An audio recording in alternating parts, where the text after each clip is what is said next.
Facts Still Matter. In fact, all my socials are at Facts Still Matter. We are streaming on YouTube. Please consider subscribing over there. Within the next week or so, I'm probably going to stream from YouTube to TikTok, just kind of preparing, looking ahead, so to speak. So look forward to that. By the way, if you decide you want to join our Discord, you can do that. You can find a link in the link tree that's in my bio. And there's a lot of information on the link tree or in the link tree that's in my bio that I would encourage all of you to consider heading on over there at some point. Anyway, welcome to the show. Thanks for being here. So still a lot of conversation regarding the decision in DC to militarize the Capitol. It is interesting. As you guys know, I go and attempt to spend some time in right-wing spaces, so you don't have to.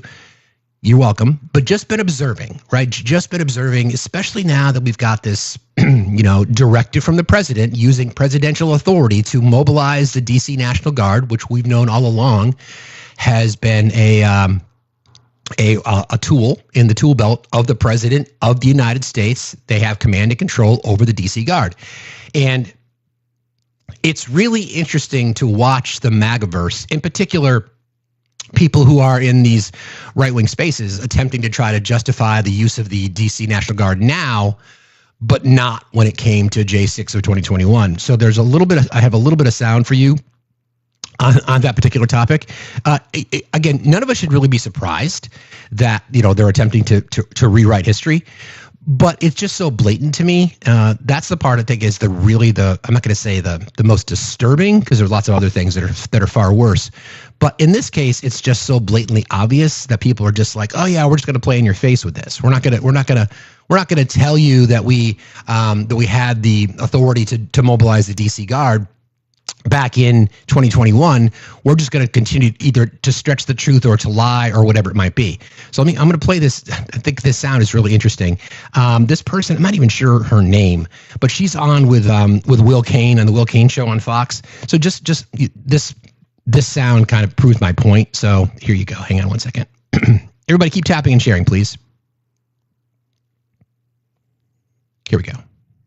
Absolutely. And you can do, DC is small. If President Trump solves this problem, it's going to send shockwaves to people living in Chicago and New York City who are being told to just accept what's happening as the new normal. But all this pearl clutching over the use of the National Guard is absolutely ridiculous. First of all, you and I both know that, they used the National Guard on January 6th to stop people from protesting. Okay. Okay, so you heard it, right? So they're going to attempt to try to rewrite history. Speaking of rewriting history, I've got some reporting on a new Smithsonian exhibit, or I should say, policing what the Smithsonian decides to share with the general public. It's just an attempt to rewrite. This is literally an attempt to rewrite history. Again, making the claim that, oh yeah, we used the National Guard. They're in a bit of a bind in regard to that rhetoric. And don't forget, we had somebody join us yesterday that tried to move away from the conversation. Let's just level set, okay?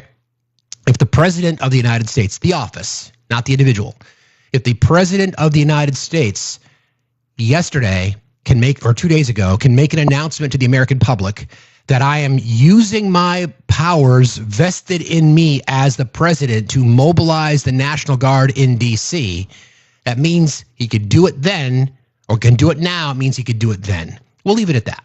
Let MAGA and the people who just want to rewrite history allow themselves to continue to believe whatever they want to believe. It doesn't matter what we tell them at the end of the day. Anyway, we know the truth. For me, though, it's like a little bit of a giddy feeling. Like we've been telling you this all along, and now here we are. We had evidence of that when he sent the National Guard into LA. So people trying to blame it on the Speaker of the House, again, the position, the title of the Speaker of the House. We went through the breakdown yesterday of what the chain of command looks like. We went back and revisited the timeline as to when National Guard troops were eventually mobilized 4 hours after the insurrectionist riots, traitors tried to overthrow our Capitol, a coup to seize power when they lost an election at the leadership and direction of Donald J. Trump, the criminal in chief. So yeah, so it's just a weird flex, and let them continue to do it, friends. Let them, because they really don't have an argument, and that's the weird part about it. There's nothing that can be said. They don't have history's not on their side. So there's that. Okay, I want to kind of shift gears a little bit now. We've obviously got a lot to discuss specifically around that. Let me address a couple of things first. Let me address the statement that Caroline Leavitt made from the press room yesterday, because it's the gross exaggerations, call it hyperbole, and just the way in which she uses some of the words that she uses to describe this situation. And she's doing her job. I'll say it right there, and then I'll inform you as to whether or not she's wearing her cross in this particular statement. So she's answering questions about DC, okay? Unrelated topic. Regarding the president's efforts in Washington, D.C., do you have any specifics about how homeless people will be dealt with, where they would be moved to? What does this look like? I do, yes, and it's an important question, no cross. So thank you for raising it. The Metropolitan Police Department, with the support of the new federal agencies who have been surging on the streets of the District of Columbia, are going to enforce the laws that are already on the books here in Washington, D.C. For far too long, these laws have been completely ignored, and the homelessness problem has ravaged the city. So DC Code 22-1307 and DC Municipal Regulation 24-100 give the Metropolitan Police Department the authority to take action when it comes to homeless encampments. So homeless individuals will be given the option to leave their encampment, to be taken to a homeless shelter, to be offered addiction or mental health services, and if they refuse, they will be susceptible to fines or to jail time. Again, these are pre-existing laws that are already on the books. They have not been enforced, which is part of the reason for this federalizing of the National Guard, to bring in this assistance for law enforcement. While we are targeting criminals and trying to remove criminals off of the streets, we also want to make DC safe and beautiful, and that involves removing mentally disturbed individuals and homeless encampments as well. So we will be using these regulations and code that already exists to clean up our streets, and we've already had great success. Wow. Not many of you picked up on this, but the United States Park Police has actually done remarkable work in terms of removing homeless encampments from the city. Since the president signed this executive order in March, 70 homeless encampments have been removed by the U.S. Park Police. There are only 2 homeless encampments remaining in D.C. federal parks under the National Park Service's jurisdiction, and the removal of those 2 remaining camps is scheduled for this week. So the U.S. Park Police will be leading this effort alongside MPD. Couple things. Wow. People who are houseless are given the option, and you heard it. You're given the option to accept treatment or face arrest or fines. Houseless people likely don't have the money to pay fines. So if someone says, I am not going to be told to go to a treatment facility, it's my right as an individual, you'll be arrested. So houselessness, again, under the Trump administration in the Fourth Reich that is America, is now considered a crime. Houselessness, people losing they have no place to live. So like we discussed yesterday, it's the cruelty. It's beyond that. It's just, there is just no decency towards the plight of individuals. And as I'll remind you, I think it's 20% of the houseless population in our country are veterans. So again, here's the scenario. Someone is houseless.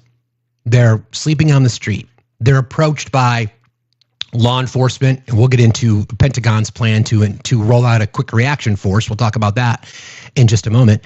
Approached by law enforcement or whomever it might be, tapped on the shoulder, woken up from their sleep, right? Struggling, probably hungry, haven't had food or a decent meal or a shower or any kind of, access to hygiene or whatever that might be for a couple of days, not bothering anybody, just being houseless. Listen, here's the situation. You either go to this treatment facility or we're going to lock you up. Now, people are going to argue to say, sure, they're offering me the option, but you heard it from her own mouth. right? You are going to be given the option. And it's the same thing that Donald Trump said about urban camping. Violators will be arrested. What are we arresting people for? Being houseless? Falling through the cracks of society? Falling victim to capitalism? What are we arresting these people for? Because what they're attempting to do, and you heard Caroline Leavitt's own words, is to demonize people who are down on their luck, to say the least. Now, there may be people in our country, I mean, I don't know enough about this, but people choose to be houseless. People choose to be whatever that might be, but by and large, circumstances.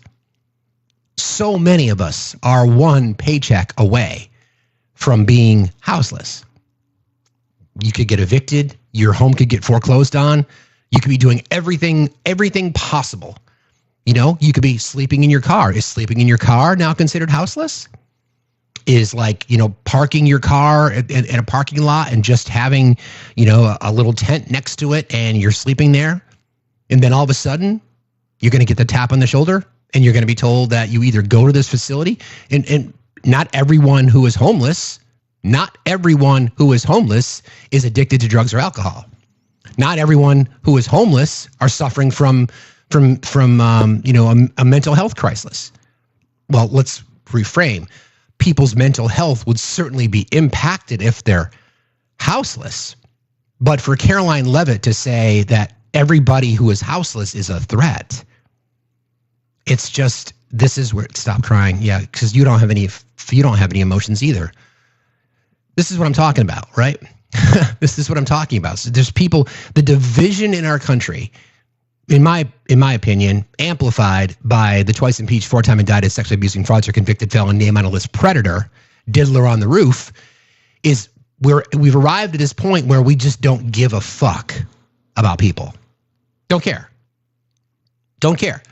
And here's the thing about this, the commenters in the chat. If you were houseless, I would give a fuck about you.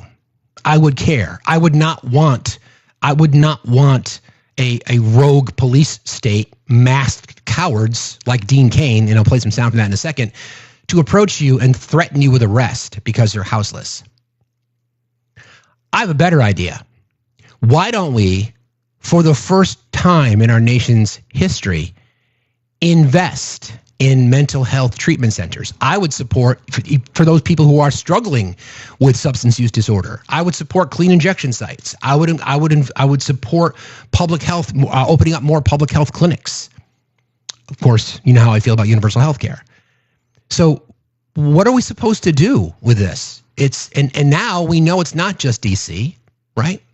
We know it's not just DC.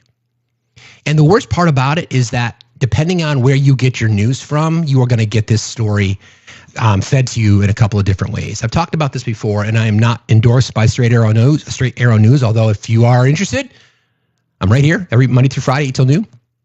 What I like about Straight Arrow News, and Ground News is very similar, is they'll capture a story and then they will present data on how biases influence the headline and thus what you're reading.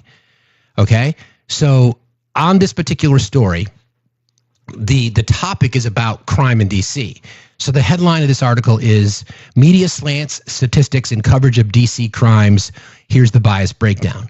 So when you are looking for stories, information, and how to, I guess, navigate through it, right?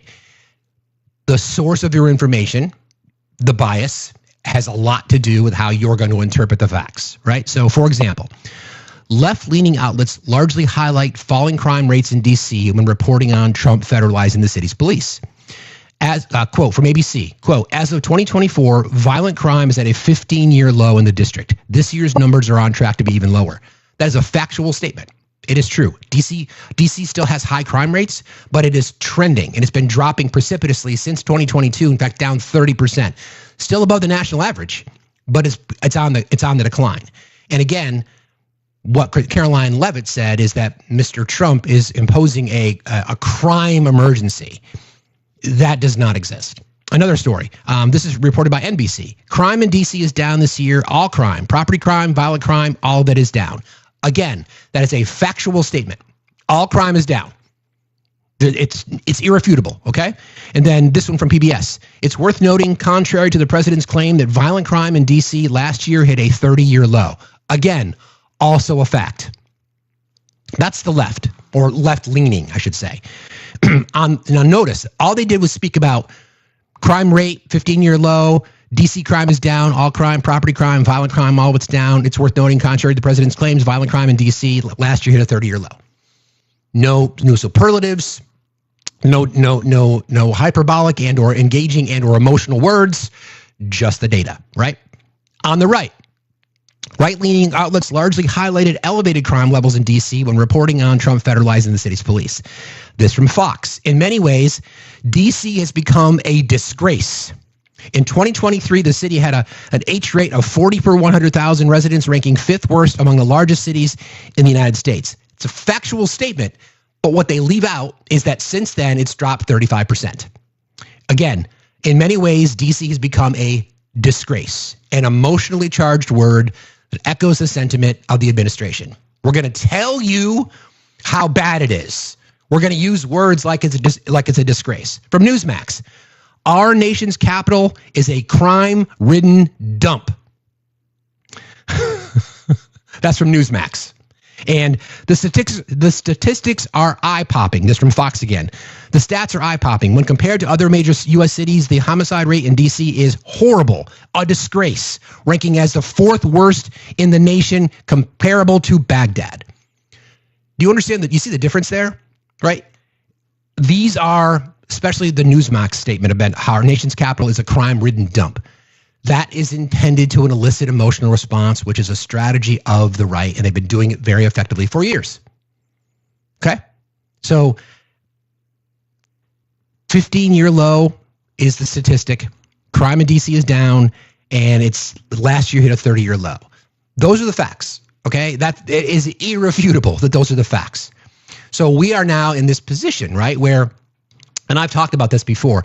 Everybody, please continue to like and share the live. Tapping is clapping. Don't forget, there is a gifting goal today. And please consider joining. If you'd like to support the channel, best way to do that is through the crowdfund, because we are crowdfunded here. And you can find all the pay apps at Factsstillmatter, Cash App, PayPal, and Venmo.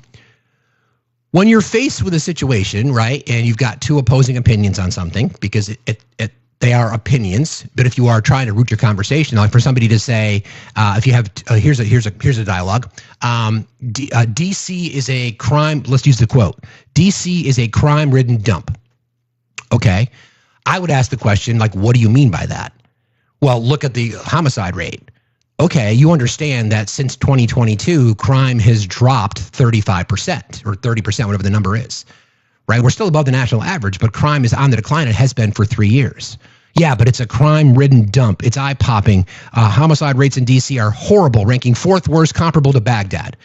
Where are your stats to provide that? Chances are they're not going to be able to, because it's just rhetoric, right? So we have to be really, really careful, especially now. And we're going to get into the whole BLS stuff. This is just a mind-boggling story. The Bureau of Labor Statistics and the person they put in charge. This shit is crazy. And this is where I have been very concerned about this for a very long time, about how we, when or if are we ever going to be able to trust data again? Okay. So anyway, I thought it was an interesting story. Numbers themselves don't lie, but how they're presented can profoundly influence public perception. Media outlets often select facts that align with their audience's views, which can deepen divides and obscure the full picture. As consumers of news, it's important to recognize media slant when stories rely on selective data to support competing narratives. Understanding the full scope of statistics behind crime in D.C. reveals a city grappling with challenges, but also showing significant changes and progress. Getting the complete story and recognizing media bias helps you stay informed and think critically about what you read and watch, right? So I can only help so far, right? I can only help you guys so much. I'm going to try to shoot straight every single day and try to find the objective response to something. We do know that from a national average, DC's homicide rate is above the national average, but in every measurable statistics, we went through them. Property crime, violent crime, homicide, every measurable statistics, their numbers are down significantly. progress. So then to declare in fact, crime rates were higher during the first Trump administration. I'll leave that right there. And by the way, a lot of the prosecutors and judges that are in DC who would be the ones prosecuting and or sentencing some of these criminals, the bulk were appointed by Trump during the first administration. So again, there's so many potholes on the road to find information, those propaganda, disinformation, misinformation potholes that get in the way of the truth.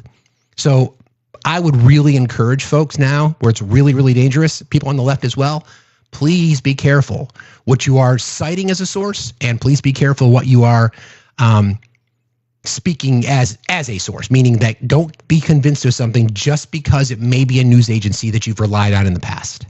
Okay, look beyond the headline, do a little bit of research, go to the data. And then that leads us to the data issue. Actually, I have a couple of folks that have requested here. I'll pass for now. Let me just get through this. I'll just bring up a guest. Yeah, I'm going to pass. Okay, so I want to. Let me do. Look. Okay, there's our restriction for the day. That happens. Everybody, if you guys could please do me a solid and just tap like crazy. There's a gifting goal. Maybe help us get there. If you haven't joined our team yet, please consider doing that. Gifting and engaging in the live is the best way to push back against these restrictions. So thank you very much. I would appreciate that. So let me play a little bit of sound, because we've got some data that has been recently released from the. We got economic data yesterday, right? We got the inflation. We know that the inflation rate is up slightly, 0.2%. CPI is up. So inflation sits at 2.7.2%, which is up slightly from June. And we also have data from the CPI, which is up to 3.1%. So there are some economic indicators that we are heading towards what we've been predicting, the impact of tariffs and everything else on the economy, job losses, et cetera. And that number is still too high for the Fed. So keep in mind, one of the main reasons why Donald Trump wants the interest rates low, it's not because he gives a fuck. He doesn't care about the interest rates. He just wants to be able to tell the story that, see, I lowered your interest rates. The Fed wants the inflation target to be roughly 2%. That particular range. They want it to be around that number. So 2.7 is still too hot. So the likelihood there's going to be a big rate cut is probably slim. There's been rumors of a rate cut coming in September. And then that leads to the issue we're going to have with data, right? So let me just find this sound first, because when you live in an era of intentional distrust of data. So when the president fires Erica McIntyre, who, by the way, was renowned in the economic community, one of the most highly regarded individuals in her capacity, not only to serve in government, but in the private sector as well. Okay, so she is highly regarded, and she's replaced by somebody who's not so highly regarded, to say the least. But the issue is how accurate can we expect the information to be? Case in point, okay? This is a Truth Social post that came out from the president this morning. Let's see. Actually, this was yesterday at 10 o'clock yesterday morning. This is from the Truth Social post. Trillions of dollars are being taken in on tariffs, which has been incredible for our country, its stock market, its general wealth, and just about everything else. It's been proven that even at this late stage, tariffs have not caused inflation. Friends, it's just a flat out lie. Okay, I mean, I don't know how else to describe it to you. It is just a flat out lie. In fact, retailers are even telling people. Retailers have been announcing it in their earnings calls. We've seen the prices of just about everything go up. So it's just a lie. For him to say tariffs have not caused inflation is just a lie. Again, there's no way I'm going to convince the dedicated MAGA voter, but it's just a lie. Okay, tariffs have not caused inflation or any other problems for America. We lost 250,000 jobs in the first half of this year, and in many cases, it's because of the volatility in the job market as it relates to tariffs. I think I went through this exercise. As somebody who's hired hundreds of people in my life, there's reasons why you hire, not just a backfill position, but it could be growth, it could be promotion, it could be seasonal. There's so many reasons, right? It could be expansion, whatever it might be. companies are not hiring because of volatility. Like they don't know what's going to happen for the holiday season, for example, or they're planning expansion. They're concerned they're going to pull back. Not only are they not hiring, but they're also cutting positions. We've seen it. Every single sector, with the exception of healthcare, we've seen a decline. And healthcare is also going to be on the chopping block soon, because think about the impact of Medicaid cuts. So rural hospitals already under pressure, right, because of Medicaid, are already upside down in their budgets. They depend on the revenue that they would get from Medicaid, Medicare, and they're closing. So then what happens with people who lose their health insurance, they don't go to physicians' offices. So the people that are staffed now are potentially going to lose their jobs, right? Because there's just not as many customers. It's just there's nothing positive about any of that, right? So that's part of where this volatility regarding tariffs puts us, which again, a statement like this, tariffs have not caused inflation or any other problems for America. It's just not true. Other than massive amounts of cash pouring into our treasury's coffers. I have some sound for you to contradict that. Again, he started this by saying trillions of dollars are being taken in. Okay. Also, it's been shown that for the most part, interesting. Also, it has been shown for the most part, consumers aren't even paying these tariffs, which is an acknowledgement that consumers are paying some of the tariff cost. It is mostly companies and governments, many of them foreign, picking up the tabs. That, again, is a lie. It's not how tariffs work. Again, we're not going to convince people on the right because they have been brainwashed into thinking that the foreign government pays the tariffs. It's just nonsense. But David Solomon and Goldman Sachs refused to give credit where credit is due. They made a bad prediction a long time ago on both the market repercussions and the tariffs themselves, and they were wrong, just like they were wrong about so much else. Again, both David Solomon and Goldman Sachs actually predicted the impact that we're seeing now. So the impact that we're seeing, apparently the president thinks is wrong, but it's exactly what it is that we're seeing. So they were, in fact, right. I think that David should go out and get himself a new economist, or maybe he ought to just focus on being a DJ and not bother running a major financial institution. Okay, so again, the claim that trillions of dollars are being taken in on tariffs. CNBC reported on this day before yesterday. Right, this report always is our best look at the tariff revenue. But first, top line here, it was a big deficit month for the U.S. Treasury. The government ran a $291 billion deficit in July. That compares with about a $183 billion deficit that was expected among economists. A nearly $300 billion deficit, which is above what the target was? By Dow Jones. Now, July is almost always a deficit month. There aren't any big tax due dates for either corporations or individuals, but that is still a big miss there compared to expectations. It's also significantly worse than last July when the deficit was 244. Oh, wait. So wait a second. So the deficit was lower under the Biden administration than it is under the Trump, but I guess that's obviously because I'm sure this is what Trump will say. I think the good parts are the Trump economy and the bad parts are the Biden economy. Right, of course. $1 billion. Now, these bigger deficits being fueled by higher spending that hit an all-time record for the month of July last month. Spending was up 10%, the Treasury said, versus the same month last year. Again, what was that? I'm sorry. Did you just say that spending was up? Let me just double check there. Of July last month, spending was up 10%, the Treasury said, versus the same month last year. Oh, so not only are we not bringing in as much revenue, we are a larger deficit, but we're also spending more. Okay, cool. I just want to make sure I understand. Cool. Now, fiscal year to date, the deficit is at $1.6 trillion, only slightly outpacing where it was this time last year. Oh, so the deficit reduction that was promised in the big, beautiful bill, we are actually above that based on spending in the first 6 months of this year.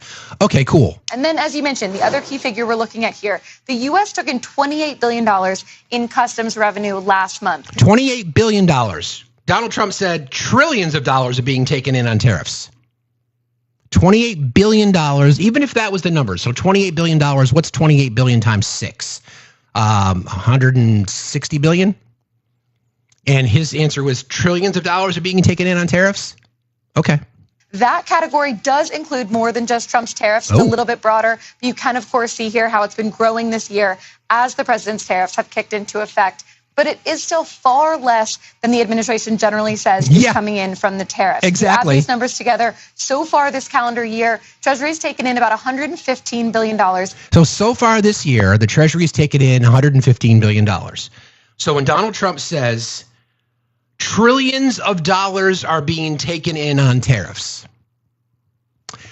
it's not like how much money do you have in your pocket? Oh, I've got like 20 bucks. Come to find out you've got 16. When we've taken in, according to the Treasury, are we just now going to fire Scott Bessent? Are we going to fire everybody from the Treasury?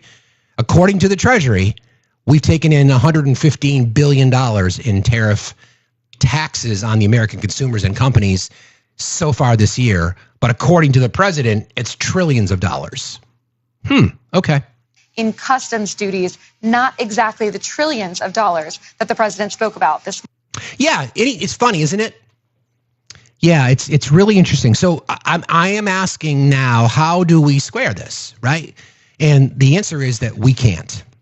We can't square it because we've got data, which is not the friend of autocrats and fascists and dictatorial leaders, because the data contradicts what they're saying. Case in point, we literally just get the report from the Treasury about the inbound, about the money coming in. It's $115 billion so far this year.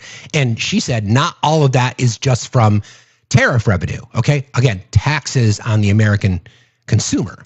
And even the acknowledgement in his statement. Tariffs, let's see. Also, it has been shown that for the most part, consumers aren't even paying for the most part, tariffs aren't even paying these, consumers aren't paying these tariffs for the most part. That's an acknowledgement that consumers are paying the tariff, which is completely contradicts everything that he has been saying and telling the American public, that China or Mexico or Canada or all these other countries are going to pay the tariff. Now, the mental gymnastics that are going to come from the right, now that we have this data, is going to be very interesting to watch.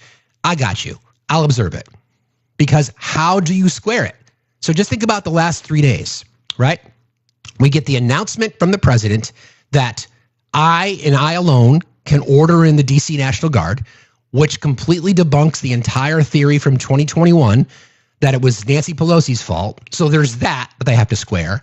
And now, since for the past 6 months, all he's been doing is saying, no, the American consumer doesn't pay the tariffs. It's the foreign country. And then when we have these conversations with people, you hear that talking point. It's shared on Newsmax. It's shared on Fox. It's shared in right-wing podcasts. Oh, yeah, it's the foreign country. They're the one that pays the tariff. And now in his own True Social post, he admits that consumers pay the tariff. So, and he lied through his teeth, right? That we're bringing in trillions of dollars. It's not even close to that. So I don't know how the right is going to square this one. They'll come up with some story. They'll come up with some lie. They'll say that Trump misspoke, or he'll say, well, he's acknowledging that we don't pay all the tariffs. So before it was, we don't pay any, consumers don't pay any. Now it's like, well, we don't pay all, and they'll be satisfied with that, right?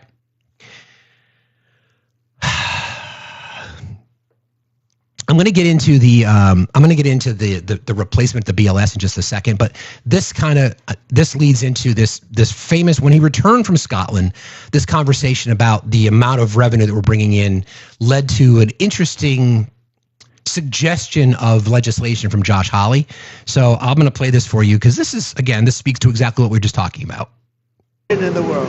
And then, Mr. President, I think it just came out $29 billion in July taken in tariff revenue. Could we see? So again, acknowledging right here, $29 billion taken in tariff revenue. He's nodding. Okay, so we would have to have a booming 5 months prior to that to get to that trillions, not $1 trillion, but trillions of dollars brought in. Okay, so even in this interview, he's acknowledging that it's just $29 billion. Okay. Potential rebate here, and what would that look like, and who would qualify? Well, we're going to pay down debt. We have a lot of money coming in, much more money than the country's ever seen. Not true. By hundreds of billions of dollars. And there could be a distribution or a dividend to the people of our country. I would say for people that would be middle-income people and lower-income people, we could do a dividend. But one of the things we're going to be doing is reducing debt. Okay. But we have hundreds of billions. So you're going to be reducing debt, but the debt's gone up. You're going to cut spending, but the spending's gone up. You're going to reduce the deficit, but the deficit's gone up. Okay. Billions of dollars pouring into our country now. We should have done this many years ago. And I did it in my first term with China. We didn't get to the rest because COVID hit. And you couldn't really go to France and Spain and Italy and say, let's start talking about some tariffs. But China was paying us hundreds of billions of dollars in tariffs, and we did it then. And don't forget, because he's Taco, he just extended the tariff, imposing the tariffs on China for another 90 days. So the reason I'm sharing this in the way in which I'm sharing it is just another reminder that people are living in this fantasy that trillions of dollars are coming in. Listen, I'll make it really simple. MAGA, the 20 or so million, or whatever the number is, the 20% of people who voted for Trump are hardcore MAGA, are allowing themselves to believe that we're bringing in trillions of dollars, even though there is no data. In fact, contradictory data. In fact, even Donald Trump's own acknowledgement that $29 billion came in July. You can't have it both ways. You can't acknowledge the data that $29 billion came in and then put out a True Social post that says we're bringing in trillions of dollars in tariff revenue. Just the math ain't mathin', friends. Okay, so that was also about potential dividend checks, just like the Doge checks that we got. My Doge check went out on February 30th, and I didn't get it yet. But if anybody has gotten that, would you please let me know? I'd appreciate that. And then that leads to Josh Hawley wanting to introduce legislation that would guarantee American consumers the ability to have access to some of this wealth that's come into the country. The problem is that Josh Hawley is telling us exactly how he feels. Let me just play this again as a reminder as to what the president said about dividends. Well, and lower income people, we could do a dividend to the people of our country. And there could be a distribution or a dividend to the people of our country. I would say for people that would be middle income people and lower income people, we could do a dividend. But okay, distribution to middle income people, lower income people. That sounds great. Until you ask Josh Hawley. So this is not going to the hedge fund managers or all the Biden voters. This is not going to the Wall Street kingpins. They don't need any of it. This is going to the Trump blue collar voters, the people who Joe Biden crushed, the people who didn't get a raise under Joe. What was that again? The hedge fund managers or all the Biden voters. This is not going to the Wall Street kingpins. They don't need any of it. This is going to the Trump blue collar voters, the people who Joe Biden crushed, the people who didn't. Okay. So, who's lying there?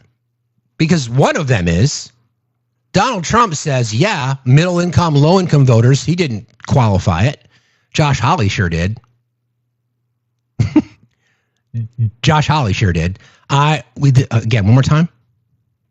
Hedge fund managers or all the Biden voters. This is not going to the Wall Street kingpins. They don't need any of it. This is going to the Trump blue collar voters, the people who Joe Biden crushed, the people. So how would that work exactly? Let's just game this out for a second.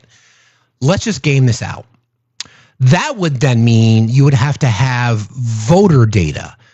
Oh, I think I seem to recall there being almost a demand from the federal government to the states to release voter information. Is that a tell, Josh?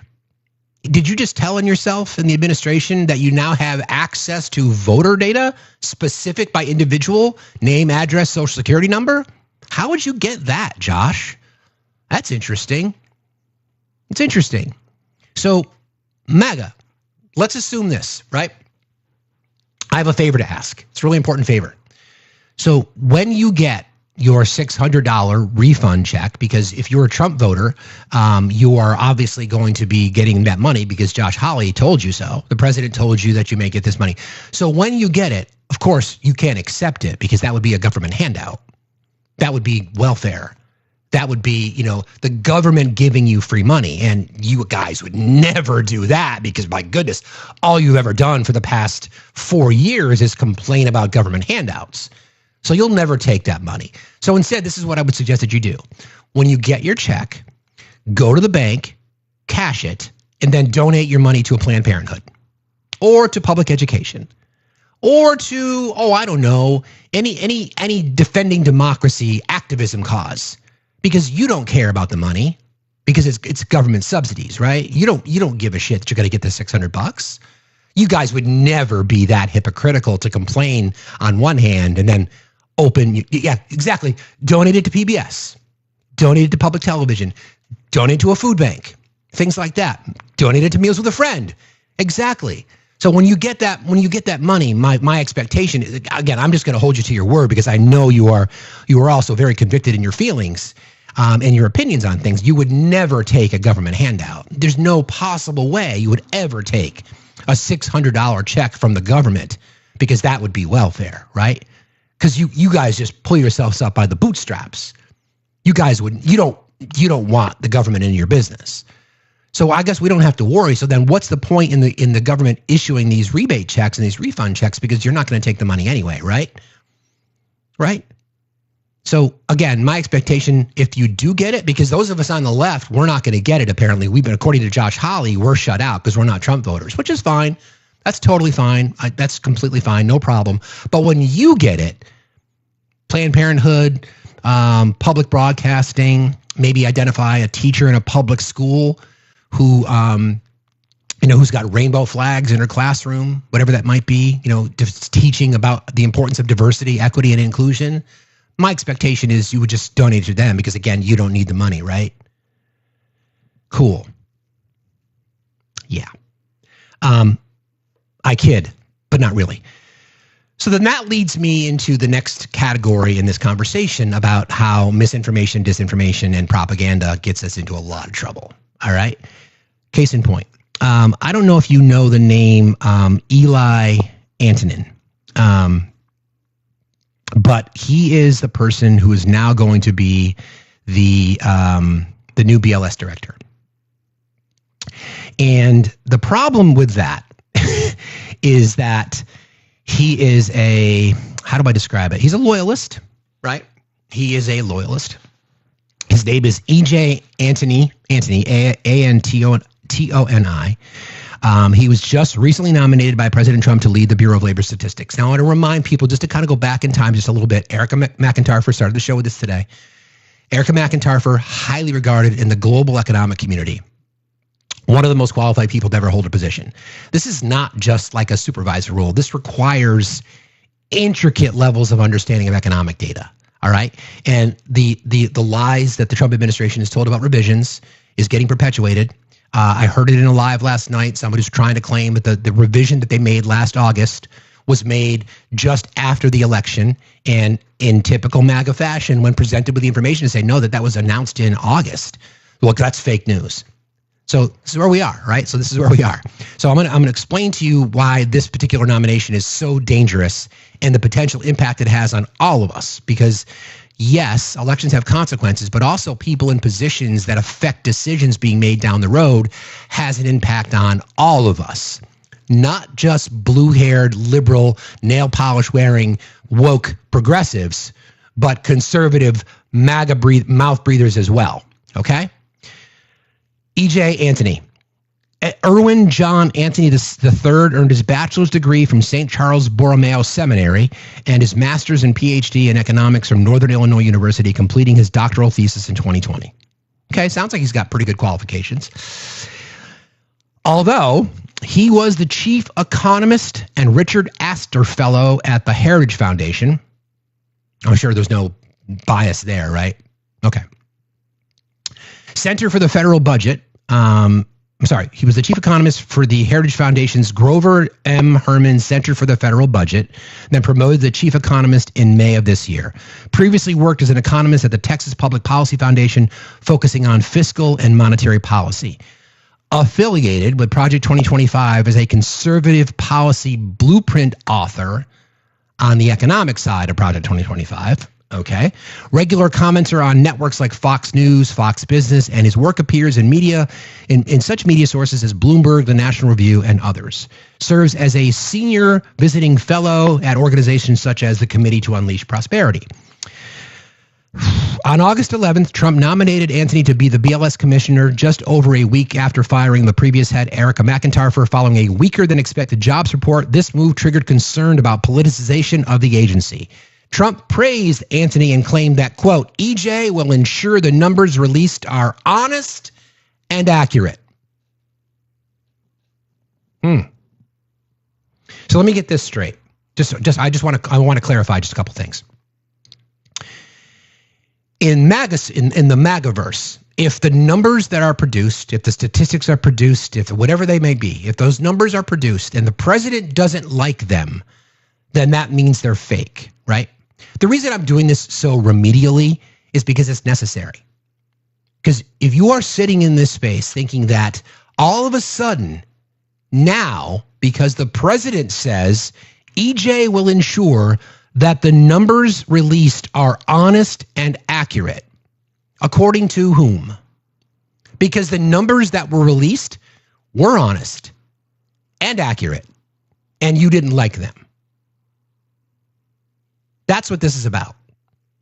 The administration didn't like them, just like they're not going to like the inflation numbers, just like they're not going to like the CPI numbers, just like they didn't like the jobs report, et cetera, et cetera. Thank you. Just like those are cool. Thank you very much, guys. Don't forget about our gifting goal. Appreciate y'all very much. And again, we are crowdfunded. You want to support the channel, you can do so. Cash App, PayPal, Venmo, all at Factsstillmatter. I appreciate you very much. So this is where we are now in this cycle of misinformation and propaganda, because the president lying about the tariff revenue, flat out lying about these dividend checks. That's not going to happen. There's no possible way. Or if they do, they're only going to go to blue collar Trump voters. Josh Hawley told us so, right? And now you're going to replace someone who can only be described as a loyalist. There's no other way to describe him. Heritage Foundation, the authors of Project 2025, by the way, Donald Trump attempting to separate himself from Project 2025 during the campaign, and yet he's got cabinet members who are co-authors of Project 2025. We've got a Project 2025 tracker website that you can look at his executive orders, and you can look at elements in the big beautiful bill that are right from Project 2025, like, for example, doing away with NOAA, doing away with FEMA, cutting the Department of Education, blah, blah, blah, blah, blah, right?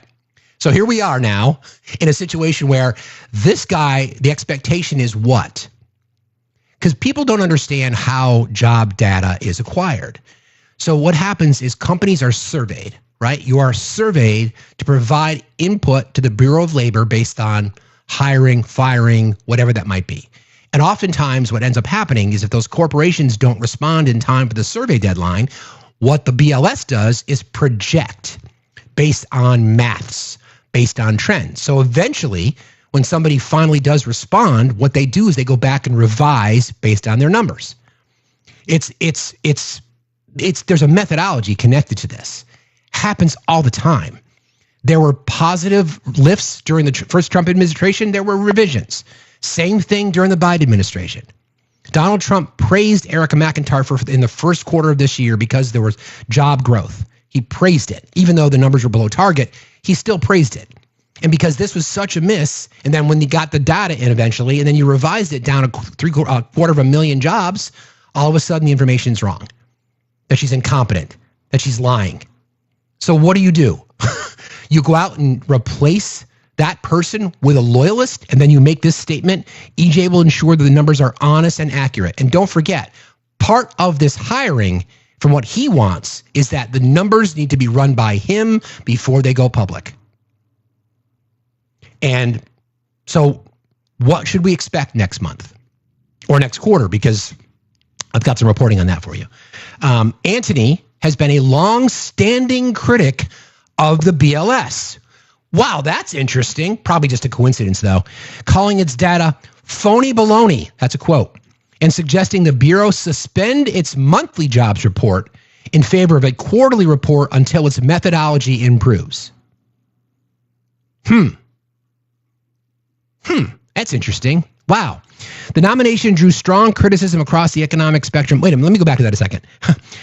The guy who just replaced arguably the most qualified individual to serve in the capacity as BLS supervisor, Erica McIntyre, is now being replaced by someone who has criticized the BLS, calling the data phony baloney, is a co-author of the economic plan in Project 2025, and is a tried and true Trump loyalist. Got it. The nomination drew strong criticism across the economic spectrum, including from conservative economists who cited a lack of relevant expertise. Hold on a second. Let me read that again. Sorry. The nomination has drawn strong criticism across the economic spectrum, including from conservative economists who cited a lack of relevant expertise. Critics worry about the undermining data credibility and politicizing what is traditionally a nonpartisan agency. Concerns are growing that such a high-profile political appointment could erode public trust and shift reliance toward private economic data sources. Okay. His current role, chief economist at the Heritage Foundation, economist at Texas Public Policy Foundation, notable affiliations, Project 2025 and the Committee to Unleash Prosperity, frequent conservative media commentator, critical of the BLS methodology, suggesting suspending the monthly jobs report, and then viewed by economists as unqualified, partisan, and potentially damaging to data credibility. Just like Pete Hegseth, who's incompetent. Pam Bondi, who's incompetent. What's the guy? Who's the Howard Nutlick? Incompetent, completely partisan. It's not how government's supposed to work, right? You surround yourself the best leaders. That I've worked with some incredible people. I've got some mentors in my life that I would never have succeeded professionally without their support and guidance. What really good leaders want, is they want people around them who are smarter than they are. And in Trump's case, that's not that challenging. But you want to hire people who you would want to replace you.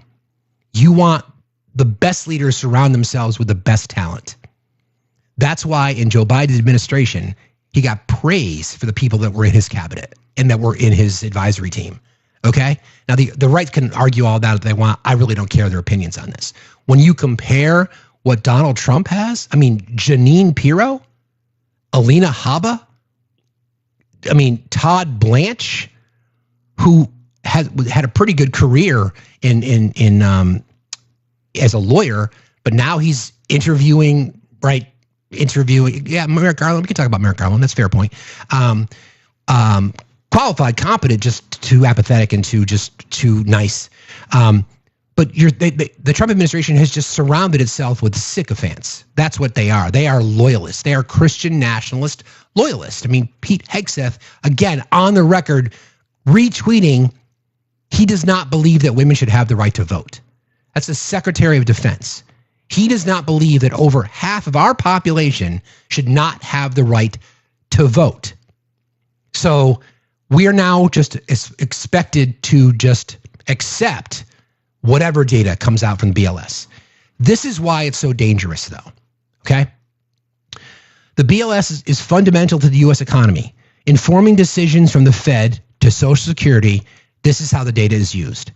Reports like the employment situation, the jobs report, and consumer pricing index, CPI, both of those, by the way, are not positive in regard to the Trump administration's economic policy.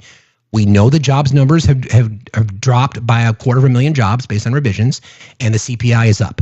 Okay? So that is information that is necessary as we plan our economic future. Those two sticking points, jobs report and the CPI, are central to the Federal Reserve's decision on interest rates.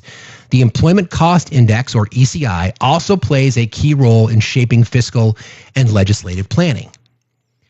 So part of the pressure that Donald Trump has been putting on Jerome Powell is to lower interest rates. And it's not because he cares. It's not because he cares about interest rates. He doesn't give a shit.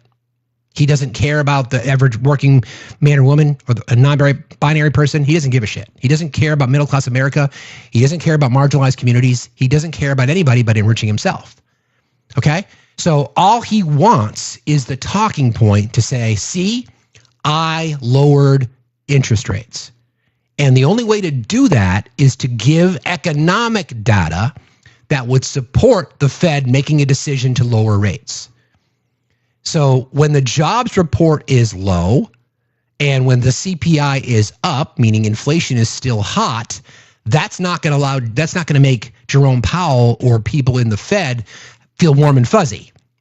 But all of a sudden, if that inflation number drops to 2%, what happened here? Oh, hold on. Got to do the puzzle piece. I thought we just got clapped. No, we're good. Sorry.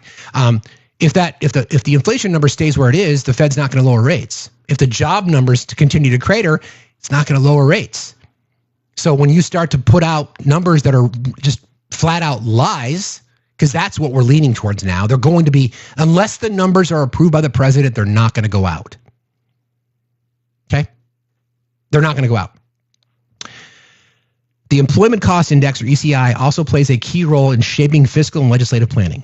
The ECI and related surveys help evaluate wage trends across industries, vital for inflation forecasts, government pay scales, and structuring social programs like Medicare and Social Security. Data from the BLS feeds into productivity studies and employment projections, supporting both public and private sector planning. Price and cost of living adjustments. The CPI influences everything from Social Security cost of living adjustments to lease escalators and investment strategies linked to inflation index securities. So this is not just numbers. These are incredibly important data points that influence everything. Everything. So there has to be credibility in this data. And what a competent and responsible person in charge of the data, Erica McIntyre, is being honest with the American constituency. Here's what the data was when we finalized. This is what it is now. Unapologetically, it should be a nonpartisan position. Okay, just because you're appointed by a president, you can still be nonpartisan because maths is nonpartisan. Data is nonpartisan. Facts are nonpartisan. They are what they are. So there are going to be people out there in the MAGAverse who hire people. There are people in the 5 or 10% that vote for Trump that hire people, that make economic decisions based on this same data. And I'm just making hypothetical, okay? I'm a liar. Thanks. Appreciate that. Cool. Well, I don't know what I'm lying about. I'm just sharing the information, but that's fine. People are going to make hiring decisions or firing decisions or growth decisions based on what? So when he replaces the Fed, because I think Jerome Powell's term ends next May. So when he replaces that person with a new Fed chair, who's that going to be? And they're just going to do whatever the president tells them, and we watch our economy crater. People have to understand why the Fed does what it does. It does it because there's very few levers that the Fed can pull. And I'm not an economist, okay? I'm relatively smart and read about this shit. They have very few levers that they can pull. When you raise rates, you want to try to cool the economy. Okay, that's why you do it. That's part of why you do it. So you're starting to see things, getting a little crazy and a little chaotic, and you do that to try to cool the economy. And inflation is still up. In fact, it's going up.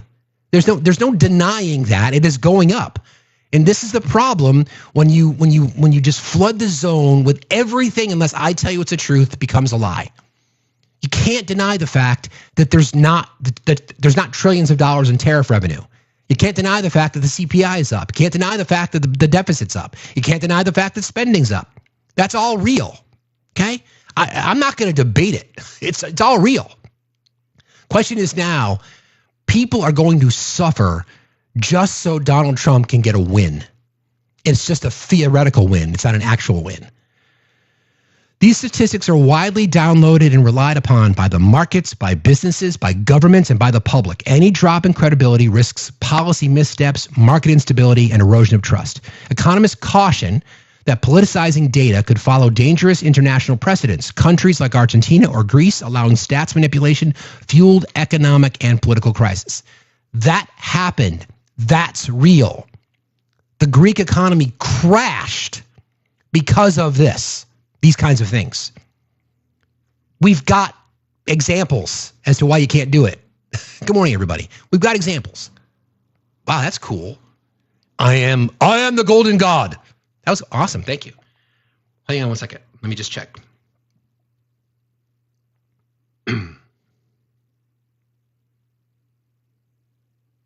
The $2 train has been started, friends. Again, we are crowdfunded here. You want to support the channel. If you're just finding us on the 2.0, thank you for being here. We do a daily live goal. This is crowdfunded. You want to support the channel, you can do so. Cash App, PayPal, Venmo. The $2 train has started. Thank you, friends. So again, here we are in this time where there's no one that we can trust other than the president. Is that right? I don't know. Let me fix this setup. Good morning. How are you today? Is that right? Hello? Good morning. Okay, I guess not. Okay. Former BLS Commissioner Erica Grosjean emphasizes that compromising data integrity undermines economic decision-making and employee welfare. It really does. She suggests a protective, independent structure for federal stats agencies comparable to the Fed's autonomy. I agree. I agree. Because the Bureau of Labor Statistics lives in the Department of Labor. Maybe it shouldn't. Maybe it should live in the Fed. I cannot emphasize enough how dangerous this kind of stuff is. Just in general. Just misinformation, disinformation, propaganda, it is in general. We know that. But this has far-reaching effects. Because wage increases are based on these kinds of things. Leases, car loans, interest rates, all these things are connected to this data. And when the president says, this statement got me, EJ will ensure that the numbers released are honest and accurate. According to whom? According to whom?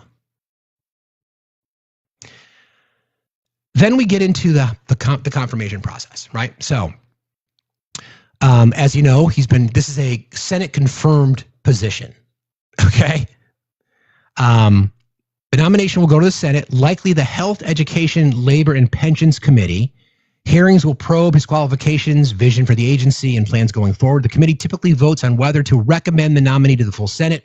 Even if the committee deadlocks, there's a procedure to discharge the nomination to a floor vote. If reported favorably or discharged, the full Senate debates and votes on confirmation. Given concerns over Antony's partisanship, market distrust, and his call to suspend monthly jobs report, the process may be a bit contentious. You think? With a backlog of confirmations and Senate Republican interest in fast-tracking hearings, Antony's nomination may be scheduled quickly once lawmakers return from their recess in September. The BLS provides data essential to economic stability, from inflation to jobs to productivity. Any erosion of its independence could ripple through markets, policy making, and governments. Antony's confirmation process will be a crucial test of whether nonpartisan agencies remain insulated from political influence. I think that's the overall question, right? So what do we do? Friends, what do we do? Yeah, he's going to get confirmed. He's going to get confirmed. There's no denying that he will. Because it's become partisan, not for the good of the American people, but for the good of Donald Trump.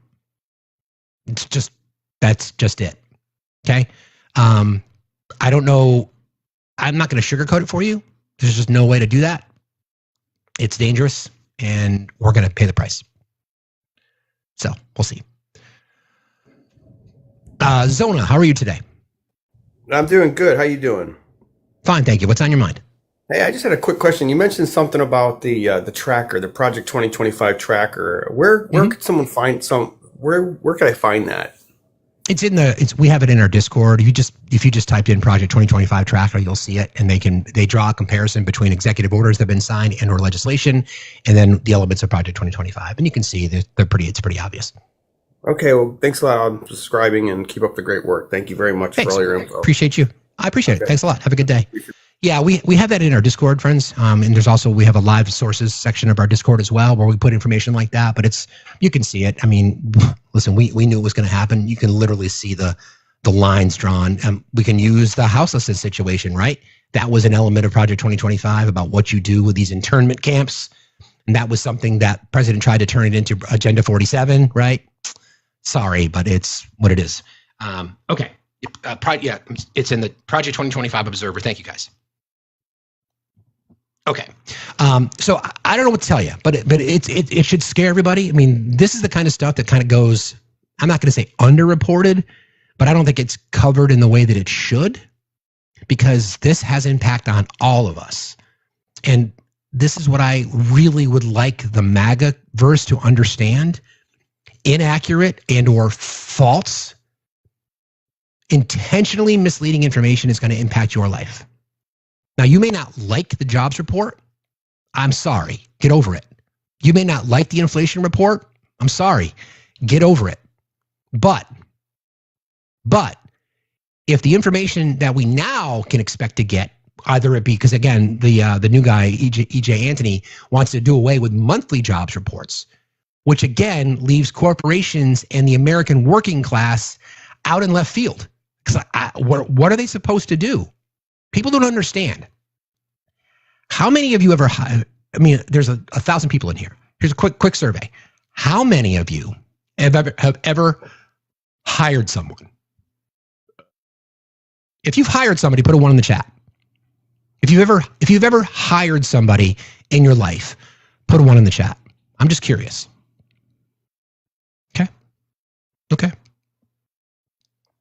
Okay. So a few people have answered that question, right? So again, just because of where I were in my career, I've hired hundreds of people, like literally. So these things are so incredibly important, not just because of the volatility in the job market, but how you pay somebody, what your benefits package looks like, what future compensation looks like, advancement opportunities, do you backfill? All these things are factored. So when an HR initiative goes out there to hire people, they do it based on market trends. They do it from comps, from salary perspective. All these things matter. All of them. All of them. So this is going to affect everybody. And I can only ask that people should question it. And I'm encouraging MAGA to do this. You should want accurate information, not partisan information. Now, I know what you're going to say, Erica McIntyre, because she was appointed by Biden, the information was partisan. It wasn't partisan. It was the data. When somebody who now is going to be in that position has called the data phony baloney without any evidence, then you're going to get what? So next month or next quarter or whatever it looks like, that person is confirmed in that position. Don't forget that bullshit display in the Oval Office with some guy, again, from the Heritage Foundation that stepped in and gave President Trump his kindergarten chart. Look at my chart with no explanation. Are you going to take that as the truth? I would caution you, especially if you have employees. I really would. If you are in a position where you are either own a business or you are in a hiring capacity and you are a hardcore Trumper, I'm begging you. I'm desperately begging you from an empath's heart, please do not make decisions based on someone like this data.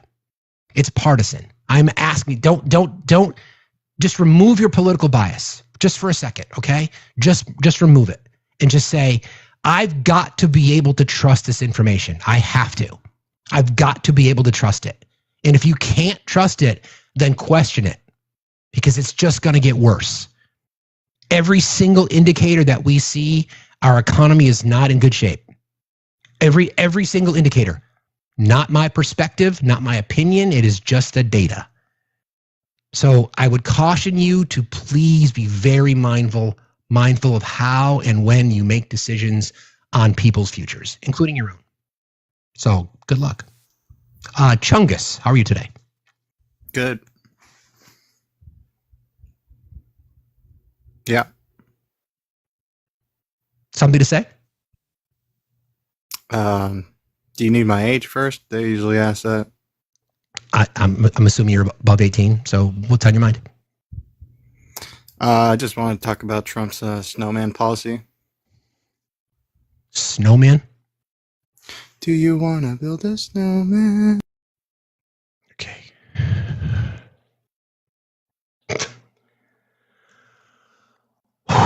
how can we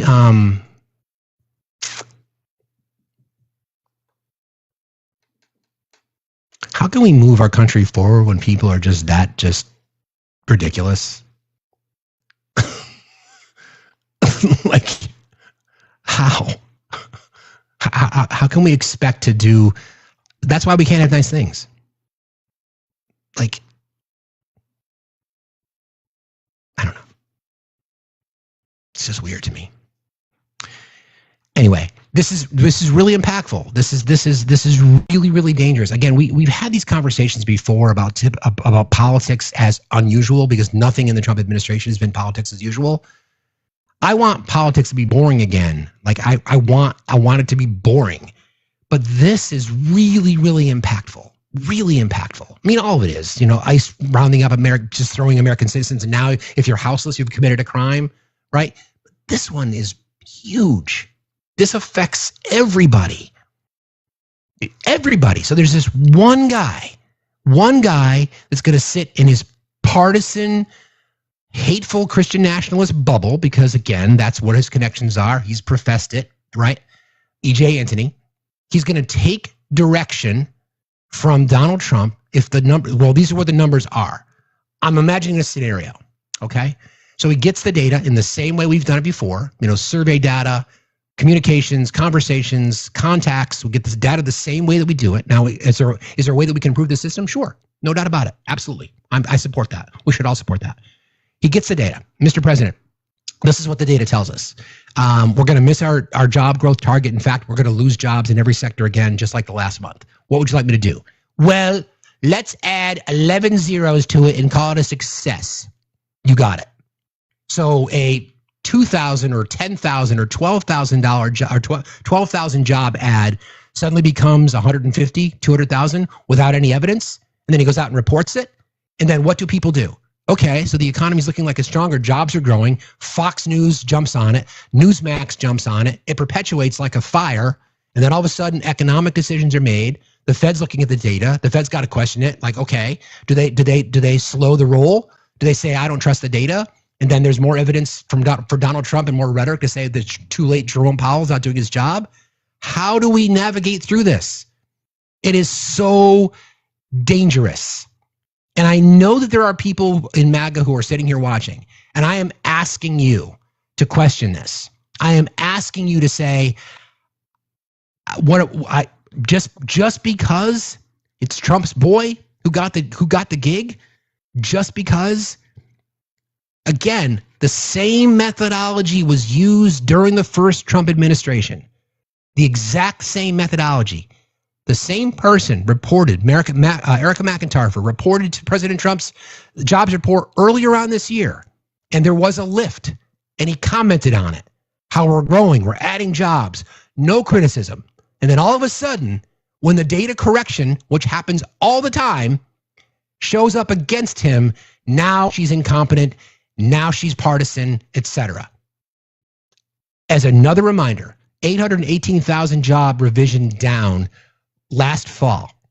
The claim that Trump made was that happened after the election. It did not.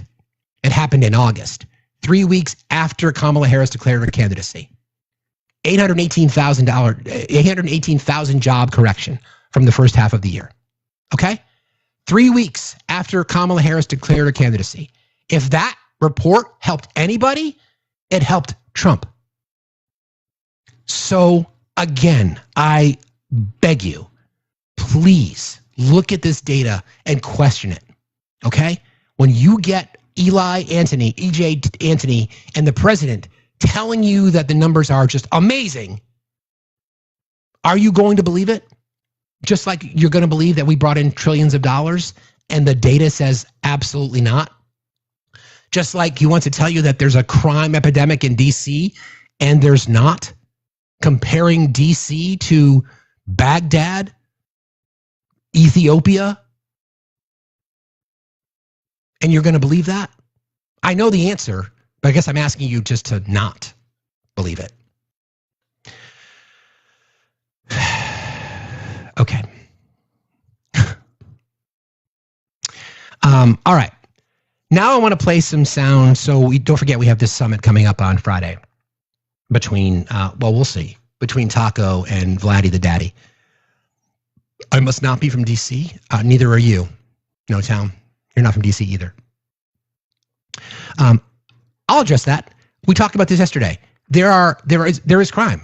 Absolutely, there's no doubt about it that D.C. has had an issue with crime. No doubt about it. But the last 3 years, the crime has dropped over 30% in all major categories. Every statistic is there. Why is it then, I'm going to ask you, why is it that we're not talking about the states that have the higher rates of crime? Why are we not talking about rural communities, predominantly white communities, that have higher rates of crime than D.C. does? Why are we not talking about them? Why is that? Why are we not talking about, if crime is truly the answer, first of all, there's a 34-time convicted felon in the White House. If crime is truly the problem, why are we not addressing gun violence in states that are predominantly red? In fact, 8 of the top 10 states in firearm violence in our country are all red. And I know what you're going to say. I know the talking point. It's them blue cities, those blue cities that fall under state law in red states. Why are we not talking about that? Now, D.C. has always been a target from the president because it's like 85% vote Democrat. In my opinion, part of the policing of D.C. to turn it into a walled-off kingdom is because the president does not want D.C. to become a state. Because if it does, there's 2 more Democratic senators and another Democratic representative, right? Same thing with Puerto Rico. Same thing with other territories. So there's a strategy there. So instead of continuing to drink the Kool-Aid, just ask yourself the question: if crime is truly the problem, then why are we not addressing the root cause? And in my opinion, the primary cause of crime, especially petty crime, is poverty. I would ask yourself this question, okay? If you look at your kids and you're desperate, you've lost your job, your wages have been cut, whatever it might be, are you above shoplifting to feed your family? Really? Most people are going to say no. I wouldn't hesitate. Nonviolent. What are you going to do? What are you going to do? Now, in our world, if you are houseless, you're going to be given an option. So you're approached on the street, say, well, we need to check you out. I don't need mental health care. I'm just houseless. Well, unless you go there, we're going to fine you and arrest you. I can't afford a fine. Well, then you're under arrest. Right? I mean, just think about that for a second. And then again, you guys are talking about, here's another talking point. You're talking about securing the border. You are safer in our country in a community of immigrants than you are with people who look like me. That's just what the data tells you. Why are you so afraid of immigrants? They've done nothing to you. They've done nothing. The data is overwhelmingly supports immigrants being in our country. Not only the economic data, but the social data, the cultural data, et cetera, et cetera, et cetera. No, they haven't. They haven't done anything to you. Why are you afraid of them? Who is that? Dick Sanchez. Why are you so afraid? Why are you so scared of immigrants? What do they do to you? I thought you were a big old tough alpha. What are you afraid of? Exactly. 9 of the 10 states with the highest rates of crime are red. It's exactly right. So I'm just just to kind of summarize and to close this particular portion up. We know, MAGA, you guys are not going to believe the truth. You're not going to believe the facts. You're not going to believe the data. Okay? Maths doesn't lie. All right? Economic data manipulated to support a narrative is dangerous. The divisiveness coming from this White House like nothing I have ever seen before. The right has jumped on. They want to call Barack Obama the divider in chief. If the nation divided because Barack Obama was the president, that's because he was a black man and fragile white Americans got offended that a black man was in the White House. So if you want to say that that's the reason he divided people, okay. But when you literally have people in his orbit, Trump's orbit, like Josh Hawley saying, "Oh yeah, we're not going to give money to Democrats. Only going to go to loyal Trump voters." Tell me again how he's not dividing the nation? Come on. Okay, so we've got the summit coming up, right? That's I believe it's Friday, right, in Alaska, or in Trump's mind, it's in Russia or whatever. Matt Whitaker, I want to remind you, and I was like, what have I seen that guy before? Matt Whitaker was brought in after Jeff Sessions recused himself from the Russian investigation during the first Trump administration. Matt Whitaker was active Attorney General. Didn't last very long in the first Trump administration. He is now the United States' ambassador to NATO. Okay, so I'm just he was interviewed with Dana Bash. I'm just gonna play the sound for you because I think there's some things in here that we have to talk about. In again, language matters, right? And these are the things that I kind of pick up on as to what it is that he's been talking about. And then we're gonna get back into Epstein because every single day we're gonna talk about it. And the reason I want to talk about it every single day is because the Trump administration doesn't want anybody to talk about it. And all of this is a big distraction. So I'm gonna play the sound for you. Is it possible he will attend? He's talking about Zelensky. Yeah, I certainly think it's possible, and it's good to be with you this morning. Certainly there can't be a deal that everybody that's involved in it doesn't agree to. And, obviously it's a high priority to get this war to end. The carnage and the dying is terrible. I think this direct engagement by President Trump obviously is leading us closer to a peace. The two sides have been communicating. They've exchanged prisoners. They've exchanged bodies of the fallen. But this, if we can get a deal done on terms that both sides agree, that will save thousands of lives. And ultimately, I think that's worth at least seeing if there's a chance to get that done. You say it is possible that... Again, and I'll get back to the sound. The easiest way for this conflict to end is for Putin, the invading army, the illegal invasion, were to leave.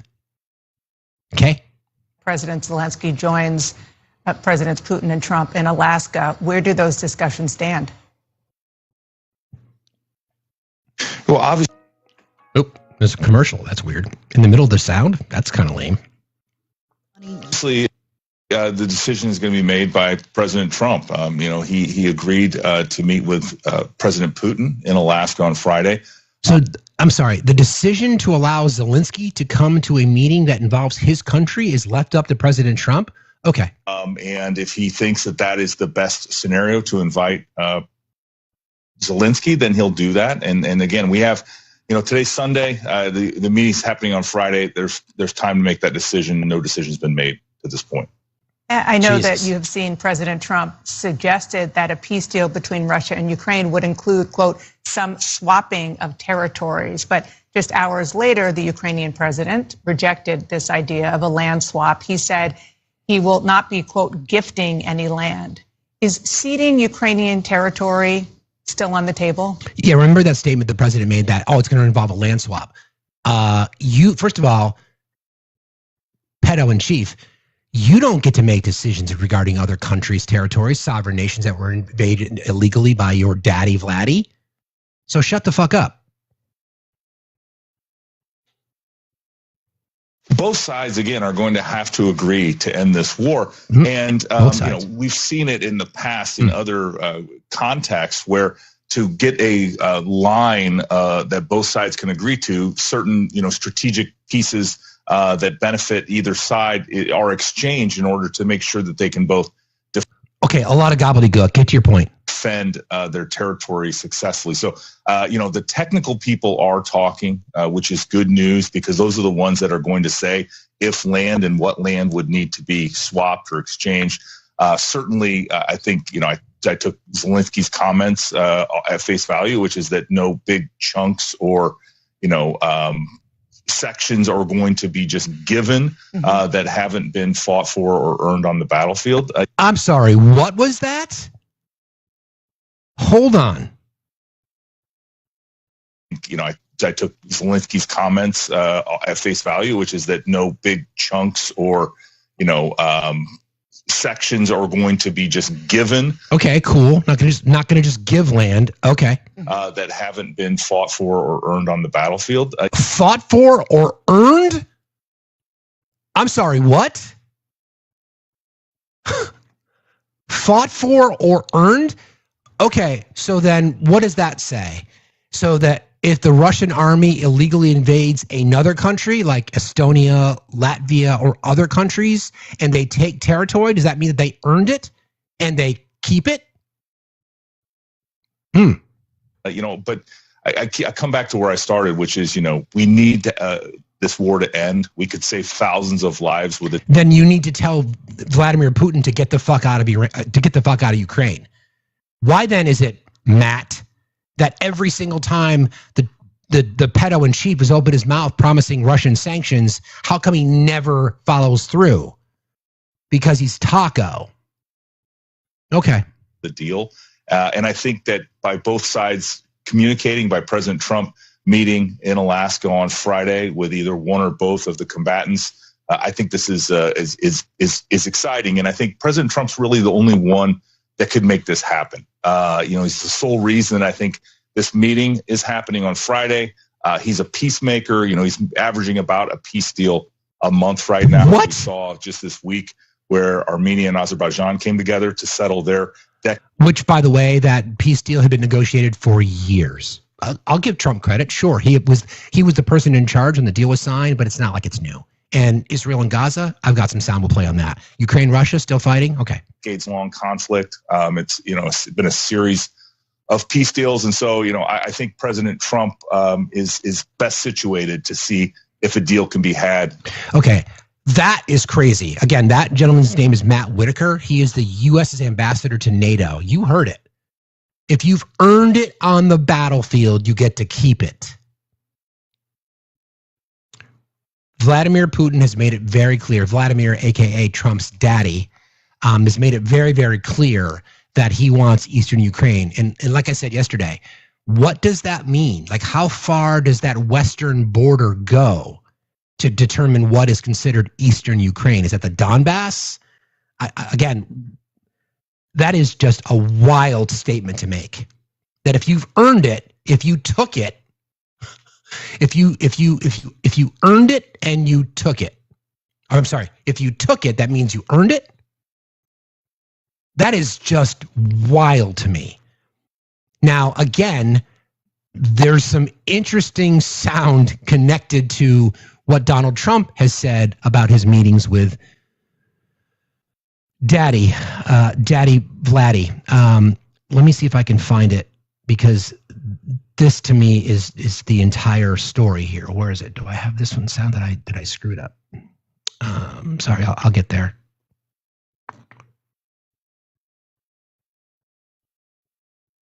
He said if he's looking at Putin, here you go. This is wild. This is the delusion that he lives in. This is wild. Zelensky is not invited on Friday? He wasn't a part of it. I would say he could go, but he's gone to a lot of meetings. He's been there for 3.5 years. Nothing happened. Oh. What is the definition? I mean, do you want somebody that's been doing this for 3.5 years? So again, blaming Zelensky. What's the definition of a good deal? I'll tell you after I hear what the deal is. Because there could be many definitions. You're talking about a very large and complex situation. Now, I tell you, the war that I just settled with Azerbaijan and with, as you know, and Armenia was almost as complex as this one, having to do with routes, trade. What? Well, we're going to have a meeting with Vladimir Putin, and at the end of that meeting, probably in the first 2 minutes, I'll know exactly whether or not a deal can be made. How will you know that? Because that's what I do. I make deals. I'm going to know in the first 2 minutes. I make deals that I never make. I just make deals. That's fucking wild. Unbelievable. Anyway. Zona, how are you today? Oh, I guess not. Change your mind. You heard it. So all it's going to take is for the liar in chief to sit across from the KGB thug and war criminal to decide how to divide up country that neither one of them have any ownership over. But Vlad, since you earned the land that you took at the expense of the Ukrainian citizens and their sovereignty, you get to keep it. Okay. It's good to know. It's really good to know. I appreciate that. I'm so glad you're looking out for us. Okay, so shifting gears a little bit, let's get into more conversations about the Epstein files. I'm going to call them the Trump files. Now, this topic can get a little problematic on TikTok, so I'm going to do my best to try to navigate through this. But a lot of this to me has come to, well, let me do this first. I want to make sure that we're what I've been trying to do is to kind of identify. There's been some reporting on the numerous women who've been subjected to abuse at the hands of Donald Trump, and I want to continue highlighting their stories as we've done so far this week. We've talked about Kristen Anderson, we talked about Jill Harth, and we talked about Stacey Williams, and we talked about E. Jean Carroll, and we talked about Lisa Boyne, and we talked about Maria Bilodeau, and we talked about Temple Taggart, and we talked about Kathy Heller. So today we're going to talk about Amy Doris. Amy Doris, she was 24 at the time. This was at the U.S. Open. He just showed up, he just shoved his tongue down my throat, and I was pushing him off. And then that's where his grip became tighter, and his hands were very gropey and all over my butt, my breast, my back, up my skirt, everything. I was in his grip, and I couldn't get out of it. The former model accused Trump of assaulting her at the U.S. Open, accosting her outside the bathroom in his VIP box at the event in New York on September 5th, 1997. She spoke to The Guardian in 2020 from her home in Florida and provided evidence to support her account, including corroborations, her ticket to the U.S. Open, and photos of her sitting next to Trump at the Open. He was 51 at the time and married to his second wife, Marla Maples. Karina, Virginia. Then his hand, quote, then his hand touched the right side of my breast. I was in shock. Virginia alleges Trump grabbed her arm and touched her breast, according to her eyewitness accounts. So those are a few names of people who've been assaulted by Donald Trump, credible accusations. Many of them were settled out of court. And many of them also acknowledged the fact that she knew of Jeffrey Epstein, that they knew of Jeffrey Epstein and Ghislaine Maxwell. So this is where I come around. This is where I come to on this entire conversation. We are supposed to believe him when he says, I never did any of these things to any of these women. We're supposed to believe him. But we're not supposed to believe the dozens of women that have been assaulted by him. Everything because this happened in 1990. Some of these happened in 1997. So the right wants to say it's just it's weaponization of government. It's a witch hunt.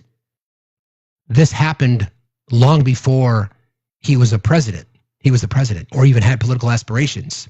I can't say that, or was in the political spotlight. We'll say the 30,000 documented lies told in the first administration, lying to the American public every single day about everything, and we're not supposed to believe. We're supposed to believe him and not them. Excuse me. Pardon me. Hold on. We're supposed to believe him and not the women. And like I said before,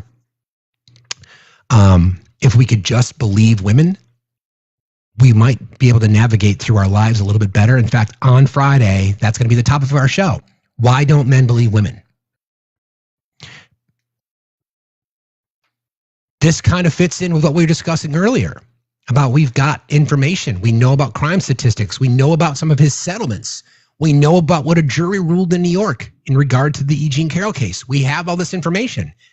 The right just wants to continue to tell these lies to try to defend him. And Maggie, listen, I got some advice for you. You guys can continue to throw the name out Bill Clinton. None of us give a fuck. We don't fucking care. Unlike you, we don't worship politicians. We want everybody's name connected to this. And then that feeds into the situation with Ghislaine Maxwell and being moved. So V from Under the Desk News, I saw this story reported, and there's reporting by this person by the name of Allison Gill, and she did a lot of bit of research. I'm just going to read you some of the story because I think it's kind of fascinating. Connected to what was required to get her to move from where she was to the facility that she's in now, because as a committer of schmex crimes, she shouldn't have been. So somebody had to step in and authorize her move.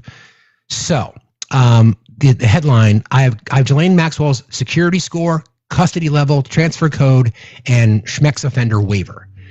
I'll just read you the story because that's the best way to do it. I'm trying to summarize it, but I think I'll just read it to you.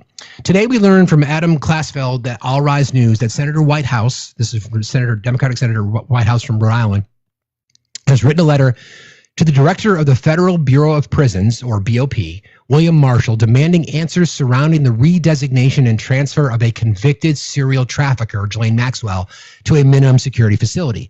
Ms. Maxwell was transferred without explanation and in possible violation of standard Bureau policy. Against the backdrop of the political scandal arising from Trump's relationship with Epstein, Ms. Maxwell's abrupt transfer raises questions about whether she has been given special treatment in exchange for political favors. One might draw that conclusion because there's no information available to us. Ghislaine Maxwell security score, custody level, transfer code, public safety factor, and offender waiver. So they produce information. Every inmate gets a score. There's a score that's, and I just learned this, there's a score connected to a variety of things, whether they can get out early, whether they can get extended benefits in jail, whether they can be transferred. There's all kinds of things. The biggest things against her was she should not have been transferred from where she was to where she is because of her status as a schmex offender, because Club Fed, as they describe it in Bryant, Texas, is not for violent criminals. And a schmex offender is considered a violent criminal in our system. So someone or persons had to step in. All right. These are the documents that Senator Whitehouse is demanding. Deputy Attorney General Todd Blanche, any member of the Office of the Deputy Attorney General Office, or any other Department of Justice official not employed by the Bureau of Prisons. They want testimony from them. Requests and the disposition of such requests for the redesignation and transfer of Ms. Maxwell. Request and the disposition of requests for waiver of any public safety factors associated with Ms. Maxwell's designation or redesignation. Any decision to waive as applied to Ms. Maxwell, the standard procedures for submissions of an inmate transfer request as detailed in Chapter 7 of the Bureau's policy statement, inmate security designations, and custody classifications.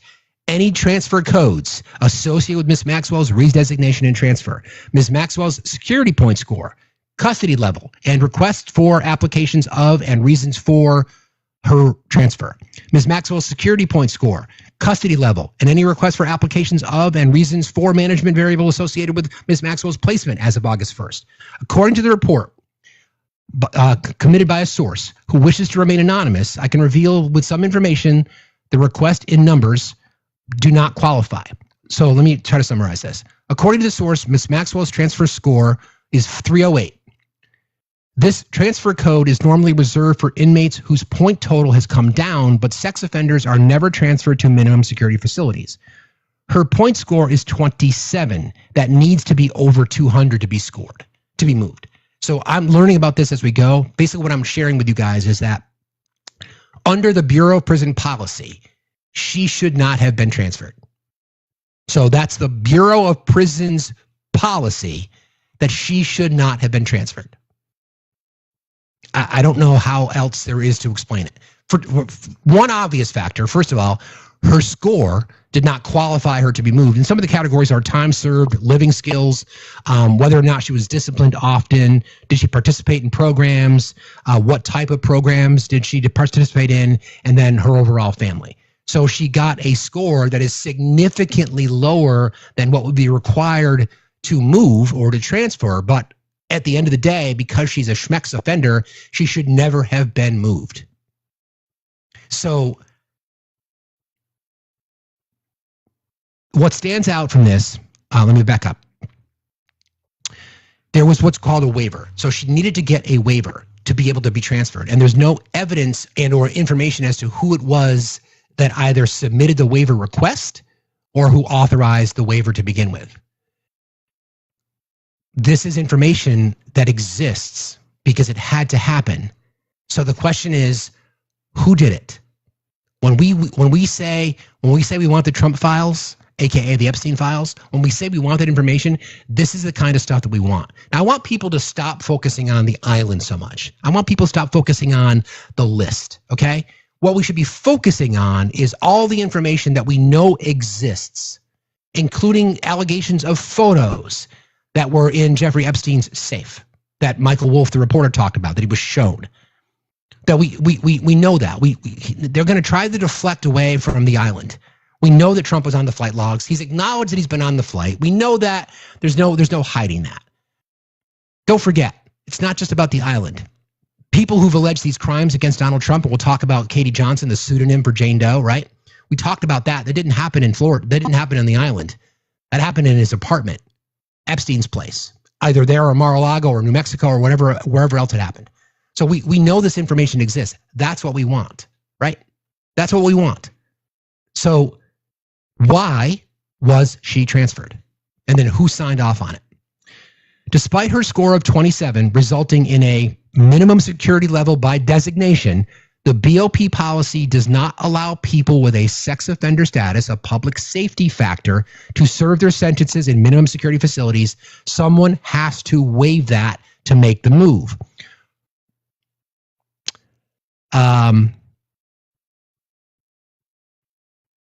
Yeah, that's a summary of the story.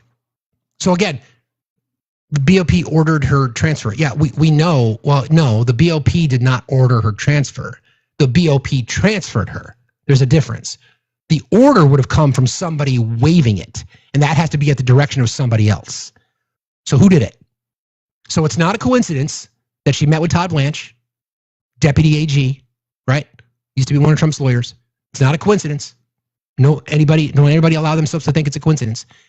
It just leads more into the cover-up. It just leads more into the scandal. I ask the question, right? Or I make the statement, we just want all the information released. We just want all of it. So here's more information. See, every single day, because of the continued cover-up, it just means that there's more information available, right? It just means that there's more data that we should be able to have access to. So who signed off? Because she was transferred, right? There's no denying that she was transferred. We know based on the Bureau of Prisons' own policy, because of her status as a schmex offender, she should not have been transferred. The only way to get transferred was for somebody to waive that. Who waived it? Right? Shouldn't we all want that? Shouldn't we? So just release the files. Just release everything. Every single day, something comes out. Every day. All we want is the information. That's it. Good morning, Gen X. How are you today? Good morning. How are you? Fine, thank you. What's on your mind? I have worked for the Department of Correction in the state of Indiana before, and obviously what her crime is for would be considered a violent crime, and she would not be eligible for work release. So obviously, like you said, right, this would be something that somebody obviously had to sign off on and give her special dispensation to be able to do. So, but my bigger concern here is the fact that she's a flight risk. I mean, she knows people, she has access to different things. So what happens when she doesn't return to the facility at night, or she gets somehow cuts off her band and takes off and she doesn't come back? I mean, to me, I feel like that's almost like what Trump or what they want to happen. That makes it quiet. They worked out a deal with her. Hey, you just don't come back. You fly to some country and you live out your life there, and they can't find her. And then that way she can't testify against him. Yeah. I mean, it wouldn't surprise me. It's funny because there's somebody in the comments, Nunya said, if Trump's name isn't on the files, Dems will still complain and say it was redacted. My guy, the FBI brought in thousands of FBI staffers to do just that, to find his name and redact it from the files. So I don't know if you think that was a flex, but anyway, yeah, to your point, Gen X, she had a similar, or is in process of negotiating a similar work release deal that Jeffrey Epstein got. 12 hours a day, out of captivity, back at night, so to speak. Mm-hmm. And there's no way that happens. There's no way that happens without someone of a higher up, someone with authority to step in and say, okay, let's give her the same sweetheart deal. Yeah, I mean, obviously they know that if they pardon her, that's going to look bad. It's going to look bad on Trump, et cetera. They've got to watch what happens there. So if they put her on this work release and they get her out of the country, or they put her in hiding, or whatever the case may be, then that she can't testify, she can't get anything out, they can't get anything out of her, and she's free. To me, it just sets itself up there as for her to, I don't know. It just looks way too fishy to me for what I know. So agreed. I appreciate you jumping in today. Thank you very much. Appreciate you. You got to have a good day. Once again, you see, it's just a flex. You guys are trying to flex, and none of us on the people. I'm not even say the left. There are plenty of people in the conservative sphere now that just want the information, that they're even calling out the cover up. How else would you describe it? How else would you describe this? She should not have been moved. Okay, she should not have been moved from where she was to the facility that she was moved to. Somebody had to waive that. Why is it that people like Nunya can't have that conversation? Why was she moved, Nunya? Because according to Bureau of Prison Policy, and we had somebody who used to work for the Department of Corrections to confirm that, she should not have been moved. So why was she? Why was she? Why was she moved? And again, we're supposed to take the word from a person who's perjured herself numerous times when she said, "Oh, I didn't see any nefarious activity between Trump and young girls." That doesn't matter. Just because you didn't see it doesn't mean it didn't happen. So everybody else connected to Epstein is guilty, but Donald Trump's not. Then just release the files. It's not that hard. Shouldn't be that complicated. Just do it. Good morning, my friend. How are you today? Good morning. I put it in the mod chat. Oh, hello there. I put it in the mod chat and I sent it to you, a breakdown of the U reports, which is super important, not just for nerds like myself, but so that people understand there are 6 distinct data sets known as the U reports, number 1 through 6. And that is how that monthly data is analyzed. Now, here's what I think is ironic, because, sometimes I like to do a little digging on my end. So in the year 2020, a gentleman by the name of E.J. Antoni wrote his dissertation and it was published. What I would like to know is, why is it that 6 times in his modeling did he refer to and rely upon the data from the U6 reports? Oh, funny. Yeah. So I guess it was okay for Hilarious. his PhD dissertation, but now it's junk? Huh. Of course. Really? Interesting. Of course. Yep. Yeah. Yep. Curious. Yep. Right? Yep. So either EJ's a liar or I'm a liar. Well, I just read his dissertation. By the way, the math is correct, so he's not as stupid as he would appear to be, but he's definitely a white Christian nationalist hat. Loyalist, for sure. Yeah. Yep. His only claim to fame is going on podcasts, doing blogs, and the work of the Heritage Foundation. I can't find anyone that supports him in academic circles, right? Like I don't see any other well-known economists supporting his theories. What's really interesting, well, let me back up. What was interesting for me, probably won't be for anybody else, is his dissertation isn't a bad read, right? I don't agree with his premise and I don't agree with his conclusion, but it's not poorly done, right? So what I find amazing, right, is this is proof positive. It's always about the money. Of course. Right? Follow the money.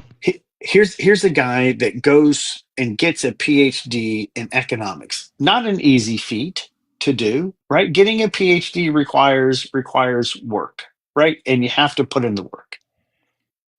But here he is, literally wanting to get a PhD, knowing he has to rely on the U6 data in order to make his dissertation work, right? In order to have models that would be approved.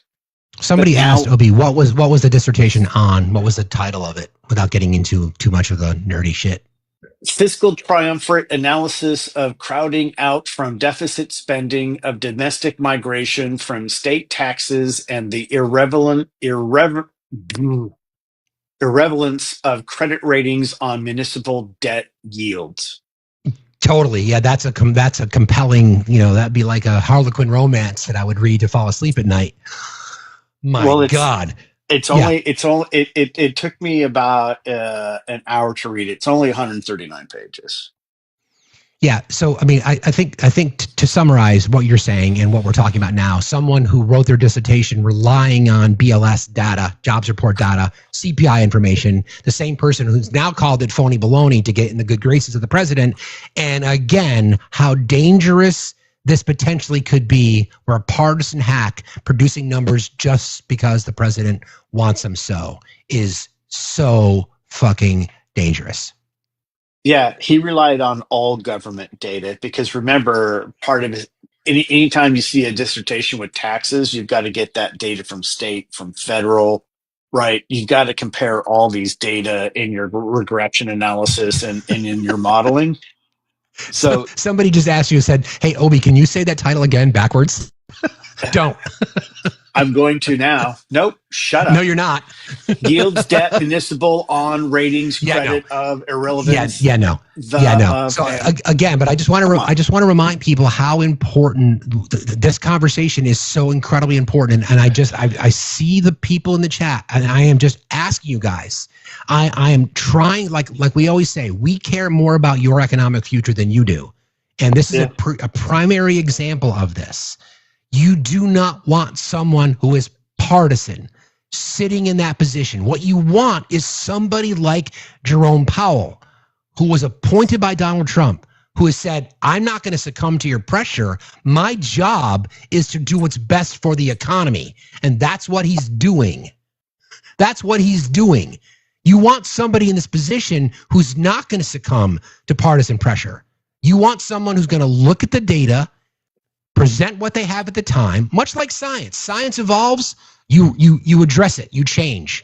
Whether it be a particular treatment for whatever else, as you get more information, you evaluate, you change. Similarly with job reporting. Again, surveys, companies respond to the survey. If they don't report their data in time, what the BLS does is look at algorithmic data. They use maths, they use comparisons, they use analysis. Exactly. And they produce it. And then they correct it if necessary. That's what you want. You cannot serve. This is so dangerous. So dangerous. Sorry, Obi. Anyway, I just came up here to say that you just made me shift in my chair 6 times with all those words. Anyway, and on behalf of all of you, you are welcome that I went and read and did the math to make sure it's right. The guy is clearly not stupid, right? But again, this is the thing. You keep falling for these people.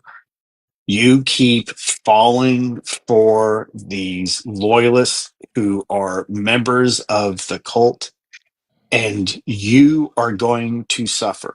You have no idea how important these 6U reports are to the entire world's economy, not just ours. The entire world relies on us to produce these numbers. By the way, fixed income, right? So T-bills, government debt, basically, right? When countries make decisions on whether or not to purchase them, guess what they read? They read the BLS data. They have to. It's a part of their modeling. This is beyond important. Anyway, you can drop me now. I just wanted to come up and share that I had done my duty as well, 1, as your Treasury Secretary, and 2, as your friend and nerd. So, well, before you go though, let's unpack this a little bit more because I think it's important while you're here. So, did I misspeak when I spoke about how companies rely on this data from a hiring perspective, from a benefits perspective, from a salary perspective, how leases are applied, whatever that might be? Did I misspeak on anything when I stated that? no, I mean, you did a nice high level of it, right? But Yeah. I will just say this. The net destructive power of not reporting data on a monthly basis will have a net negative impact to our economy for decades because they're going to lie, and it's going to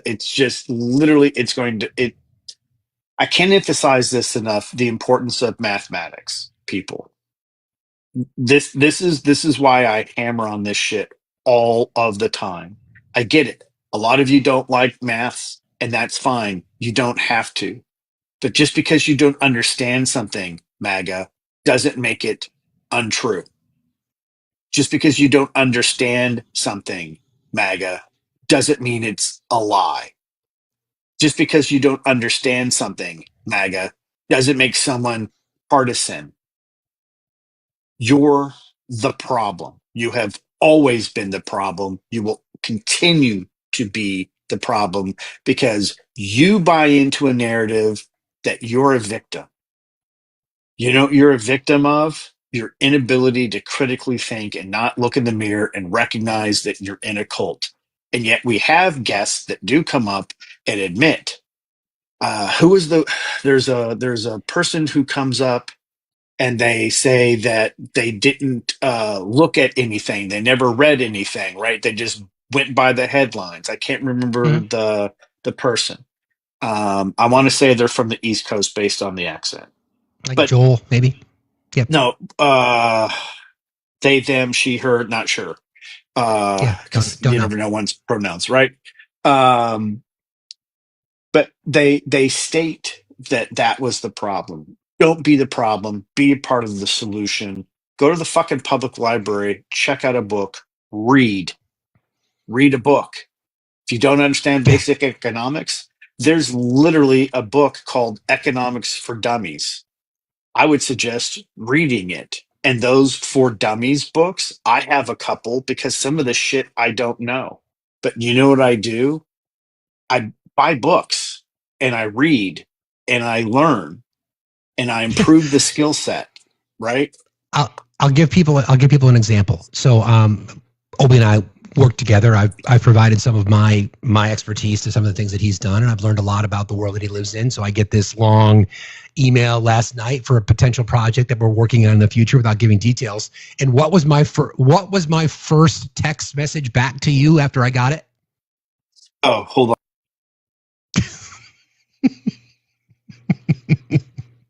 You'll know.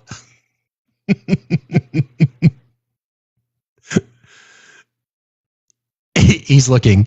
I'll give you 3 seconds, and I'm gonna blow the lid off it. I'm gonna tell the story anyway. I can't find it. Sorry. Acronyms. Yes.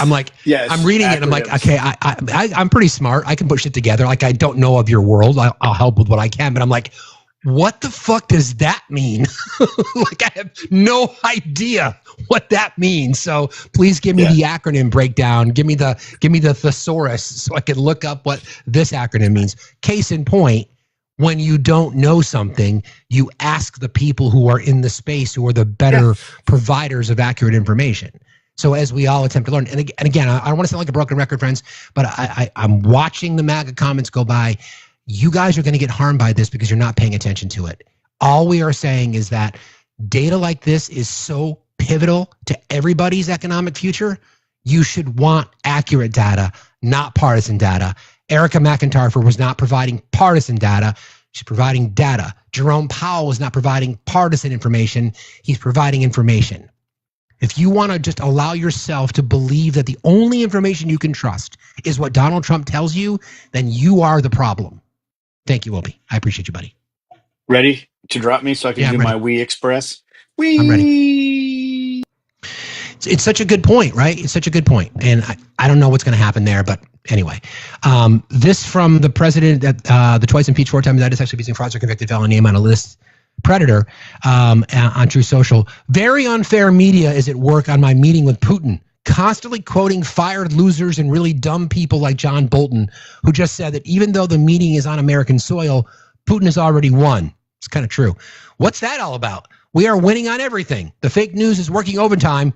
No tax on overtime. If I got Moscow and Leningrad free as part of the deal with Russia, the fake news would say I made a bad deal. But now they've been caught. Look at all of the real news that's coming out about their corruption. They are sick and dishonest people who probably hate our country, but it doesn't matter because we are winning on everything. MAGA. Again, a very telling statement. This one.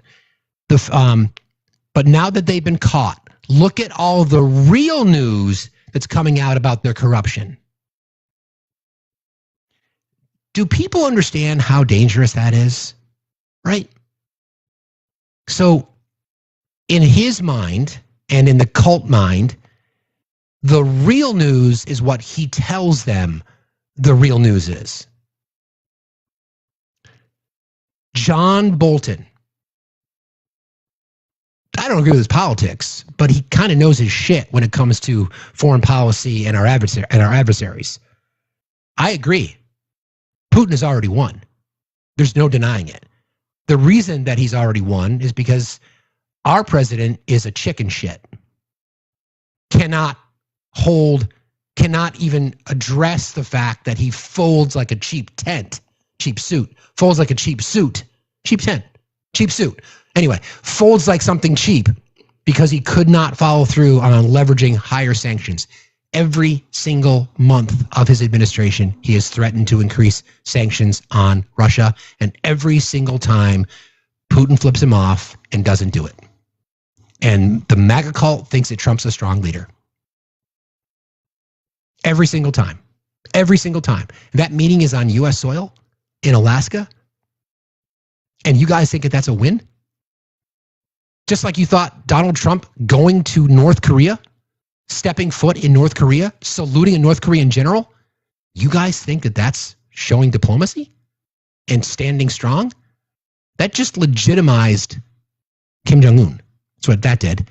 And then he came back and made all these, they're going to stop their missile. Within 2 weeks, they were testing their missiles again.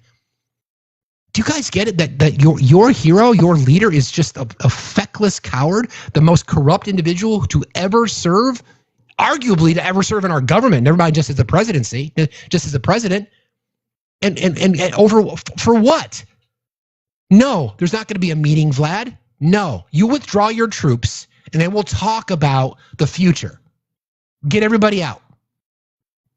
Get everybody out. It's a joke. It's a joke. It's comical that you guys think of this, that he's this well-respected world leader that people fear him. It's bullshit. It's complete and utter bullshit. Bullshit. That's all it is.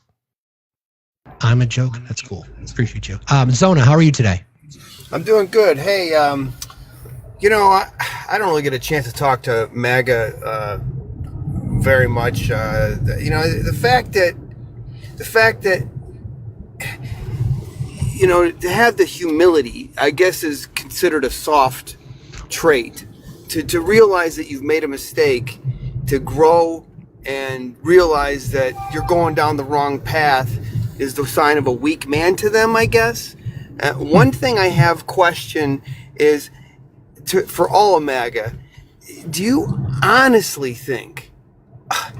really think the day in Pennsylvania, Butler, Pennsylvania, do you really think that Secret Service would let a president up to yell fight, fight, fight with an active shooter in the crowd? At that time, they did not know that there was more, if there was one or not. It's his presidency is a sham and a farce, and people can't recognize it. And you're right; they are the problem. They cannot realize that they cannot realize that they're in a cult, and we are headed down a one-way road with no reverse. I'm afraid. Correct. Yep. Just want to keep up the good work. I appreciate what you're doing, buddy. Thanks, man. I appreciate you. Have a good day. He's right. I mean, here's some interesting sound. That's good timing. This is George Will talking to who's a conservative who's on with Bill Maher. And I think this kind of just addresses exactly what we were just discussing with our previous caller. Here you go. Responsible, do you think Republicans over the decades leading up to Trump are responsible for him? Because nothing happens in a vacuum. The complicated process brought him to power. Once he got to power, the Republicans decided that they were no longer an independent branch of government. They no longer had rivalrous jealousy on behalf of their institutions, which Madison presupposed as making the separation of powers work. They decided they were the blocking and tackling for the quarterback named Trump. They are completely complicit in this and completely disgraced. And because you are nothing if not a man of principles, I mean, you left the Republican Party when he ran for the first time. Do they try to get you back? I don't think they miss me, frankly.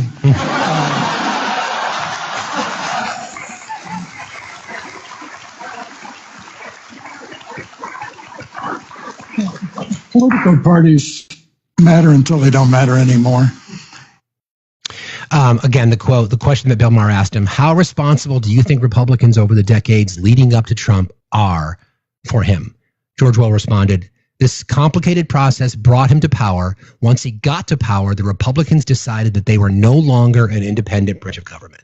It's true, right? I mean, let's just be honest with ourselves. Okay, I'm going to be very, very careful about this. Why was the flag lowered at Butler, PA?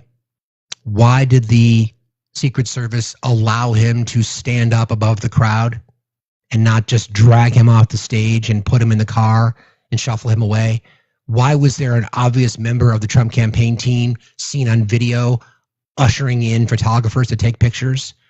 Why would a bullet of that high power have not just ripped his ear off of his head instead of just now it's healed magically? You can ask yourself those questions, but good luck answering them. Thank you. Appreciate that. I love those classes. Appreciate you. Okay. Everybody keep tapping and sharing, please. Appreciate y'all very much. It's your friend from Boston. Hey, how you doing, man? Not bad. So 5 things. I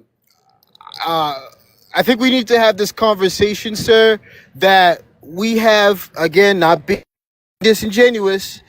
The farther left side is trying to spin the history because there's a whole trend going on about how everything they said is now archived about the situation about voting. All right. Well, hold on. Wait. Let's take it one. Wait. One at a time. Hold on. Sorry.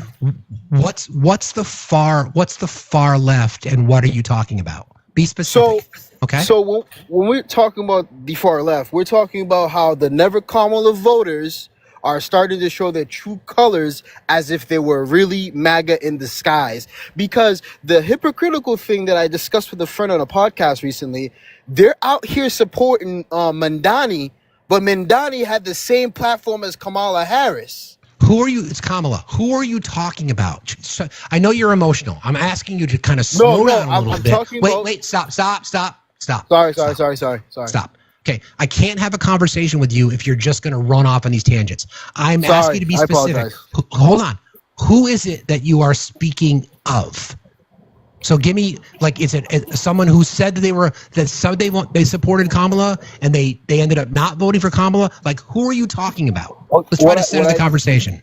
I apologize. What I was trying to say was the individuals who said they were not going to vote for Kamala Harris this upcoming election. Kamala. Excuse me.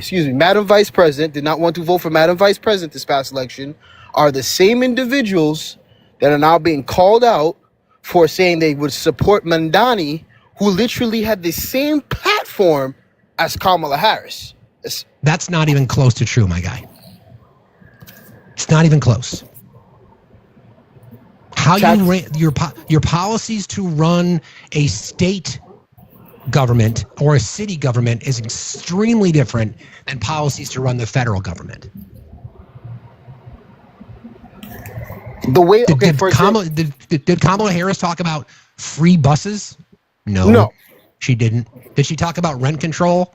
No, she didn't. The way they were doing the taxes. So don't make a wild comparison that you can't make.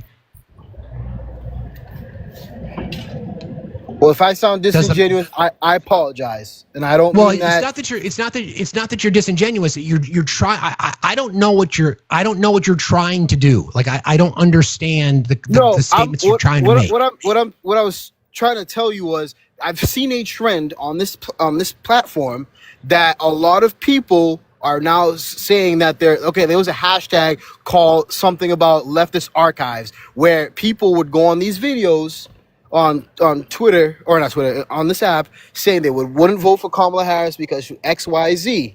And then now that they're being called out upon it, they're now trying to change the history in regards to it.